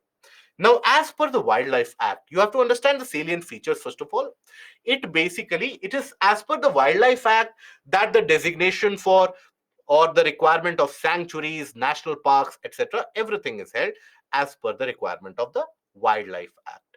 Okay. Now, when we talk about this particular Wildlife Act, you have to understand that this particular act divides or provides protection to both plants as well as animals. Animals, depending upon the level of protection that they require or that is needed to be provided, depending upon that, you have the animals classified under various different schedules. Okay, you have schedule 1 and schedule 2, which provide maximum protection, right? So it created 6 schedules which gave varying degree of protection to the various flora and fauna. Schedule 1 and schedule 2, they get absolute protection. So tigers, etc., elephants, they are included in these schedules. They get the absolute amount of protection, right? And offenses under these schedules, they attract maximum penalties. Schedule 3 and 4, they basically deal with the game species, the ones which, after obtaining a permit, you can hunt. You have certain species of deer, for example, which you can carry out the hunting after receiving the permits, right? So hunting species like those requiring some of the special protection, or big game, small game, in the sense of the size of these species, that is regulated through licensing. So if you have been given a permit, after obtaining a permit, hunting can be carried out. So hunting can be done after obtaining relevant permits.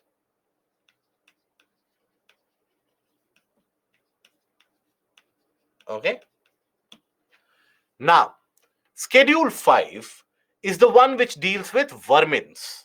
What is a vermin? Vermin basically refers to an unwanted nuisance of sorts. So, you have certain species such as nilgai, etc., which are put under the category of vermins. They are the ones which are unwanted. They become a nuisance for the cropland, for the farmland, where the number in itself, their number is not critical, right? They are not immediately endangered or threatened. So, that is where the vermins they come into place. So, when we talk about the species classified as vermin, they may be hunted. It empowers the state government to send a list of wild animals to the center. So, a state can make a request. For example, few years back, you had Himachal.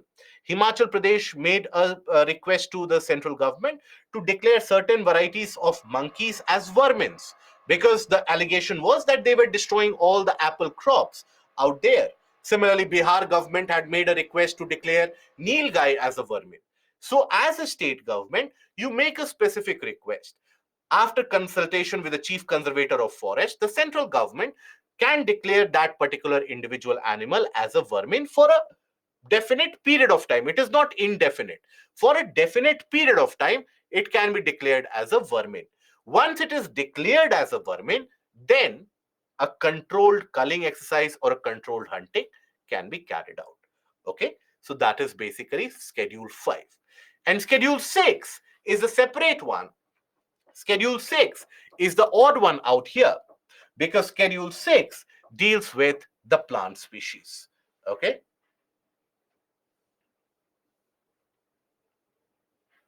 Schedule 6 basically deals with the various different plant species.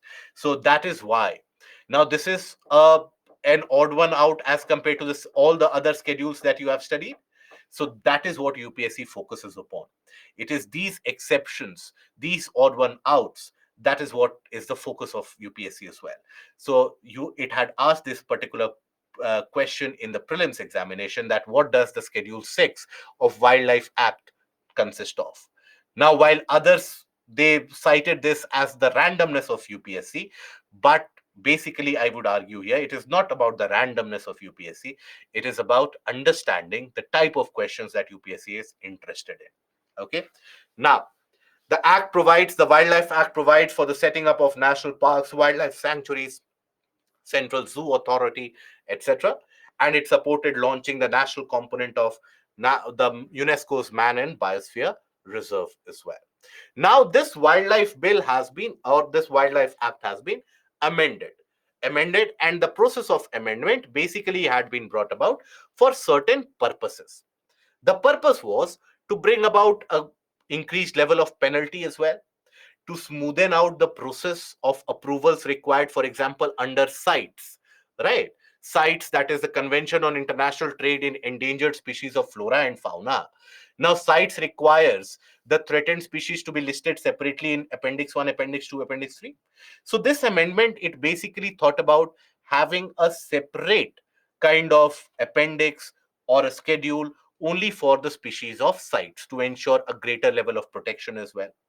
Also, the amendment talked about having a kind of a clearing house or a management authority, a scientific body rather. That scientific body could take decisions when it comes to the the advanced informed agreement that you observed in CBD or in CITES, the prior informed consent, all of those. For that, you had the establishment of a scientific committee as well. So, objective protection of endangered species, better management of protected areas to enhance punishment of the illegal wildlife trade, and certain permitted activities like grazing or movement of livestock, etc., can be allowed, and protection of forest lands. That was basically the aim of it. And what were the amendments? It proposed a new schedule for the species listed under the appendices of CITES. Okay, to allow the central government to appoint a scientific authority to provide guidance on matters relating to impact on the survivability of the specimens on being traded. So this is to adhere to the norms of sites. Empowers the central government to regulate and stop the import, trade, and possession of invasive plants or animal species, and also enhances the penalties provided for the violation of the act. So, that is basically the amendment to the Wildlife Act which has been done. Okay, that is majorly what you need to be knowing about. Now, we'll come to Forest Acts tomorrow. The amendment of Forest Act as well, the National Forest Policy is also something we'll take a brief look into. Biodiversity Act and Environment Act, along with Coastal Regulation Zone and Environment Impact Assessment, is something we will cover in tomorrow. And tomorrow's first half of the session is what we will consume in this and discussion of the previous year questions. And then we will go for and switch over to the doubt clearing session. And that is where I would suggest to you that doubts that you have, do send it over to us at IES Live so that we can have those particular doubts, consolidated doubts that can be resolved. Live doubt taking would not be encouraged at that point of time. Okay. Yes, Himanshu, that is something which is pending. I agree. Now, let us have a couple of questions and then we will end the session here for today. And by the way, guys, I hope that today's session is something that you have understood. It is something which is very, very important. So try to revise it. By revision, all I am asking out of you is just to glance through it, go through it once. Okay. After that, you can do whatever you want in your life, but go through it once right now, because then you will not forget it. Right. And try to form the kind of a mind map or an analogy, a kind of a flow chart, anything whereby you can club the various things together. CBD, the CBD, UNFCCC, CCD, you can club it together, right? So that you can understand it in a better way. Please do that. Okay, that is when it will be beneficial for you guys. And doesn't vermin have any particular habitat because they barge in? So vermin is not a particular species that we are talking about, Alok. Vermin basically is different types. So monkeys also can get into farmland. Nilgais also can get into farmlands. So that is why.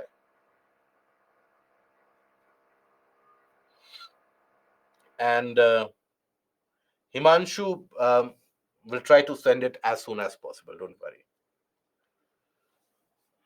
Varun, as they are non-obligatory, can we say that these conferences have become kind of a paper tiger? Absolutely, yes, you can say that. Many of the people have argued and written articles for the same. Yes, Ilma, I'm aware of that. And then, Anshu, can you inform me you take next essay session? See, next essay session, first of all, I'm not aware about the schedule as of now. It will depend upon the availability as well. So, you will let you know if in case I'm taking that. In case I'm taking the next essay session, I'll let you know. Okay. And which site you told to see geographical features? Geographical features or the national park, wildlife sanctuaries, etc.? Which one are you asking, Rahul? Uh, how to remember topics of current affairs, Vanshika? Revision. There is only one solution to being able to remember everything, that is revision, revision, and revision. Okay, Raghav, LDF as in LDF or LDN? What are we asking here? Alok, just generalizing all these conferences and convention to some points will help because more or less there's commonality. Absolutely, yes. Absolutely. Rashida, see, my dear friend, please, as of now, I would suggest to you that, see, one of the biggest enemies that you will face in this phase of preparation is your health. When that deteriorates, there is nothing you can do. So please ensure along all of you, as of now, studies will happen only if the health is in place. All of you, I urge you, don't let that become a spoil sport. I have seen very good candidates being opted out, and they opt out of the preparation itself. Don't do that. Okay, that is the worst thing you can do to yourself. And loss and damage fund. Okay, loss and damage fund basically, let's suppose when we talk about any cyclone which has happened, tropical cyclone, now increased occurrences or intensity of tropical cyclone is something which is a resultant of climate change. Now let's suppose it has hit a small island nation, it has completely devastated and destroyed the island nation. Now who is to pay for that loss and damage? Where will that money come from? That is why the small Pacific nations and the developing nations of the world, they had been discussing and demanding for that loss and damage fund for many years now. So it was that loss and damage fund which was finally defined. But when it came to funding, that is where again the developed nations of the world, they escaped accountability by saying that, okay, we will pay, but along with that, the international institutions and developing nations should also pay up. Okay. How to revise effective manner for any subject, we'll talk about it tomorrow. Anshu. Um, Himanshu, we have a value added material which we release, and that is something which helps. So, one of the amendments of WPA was to do away with the Schedule 5 for vermins. It has not been done up till now, right? So, here Schedule 5 talks about how to deal with those vermins, how the state government will approach the central government for dealing with the vermins. That is what it is about. So once that SOP is declared, defined, then you don't need a separate schedule. That is, after all, that is the logic which was followed. Okay. Okay, Rahul, I'll take a look into it. No, Varun, you can ignore those.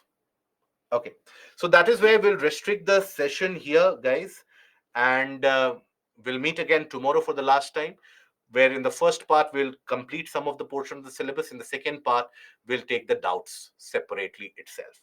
So that will be all from my side. Till we meet again tomorrow, do take care of yourself. Goodbye.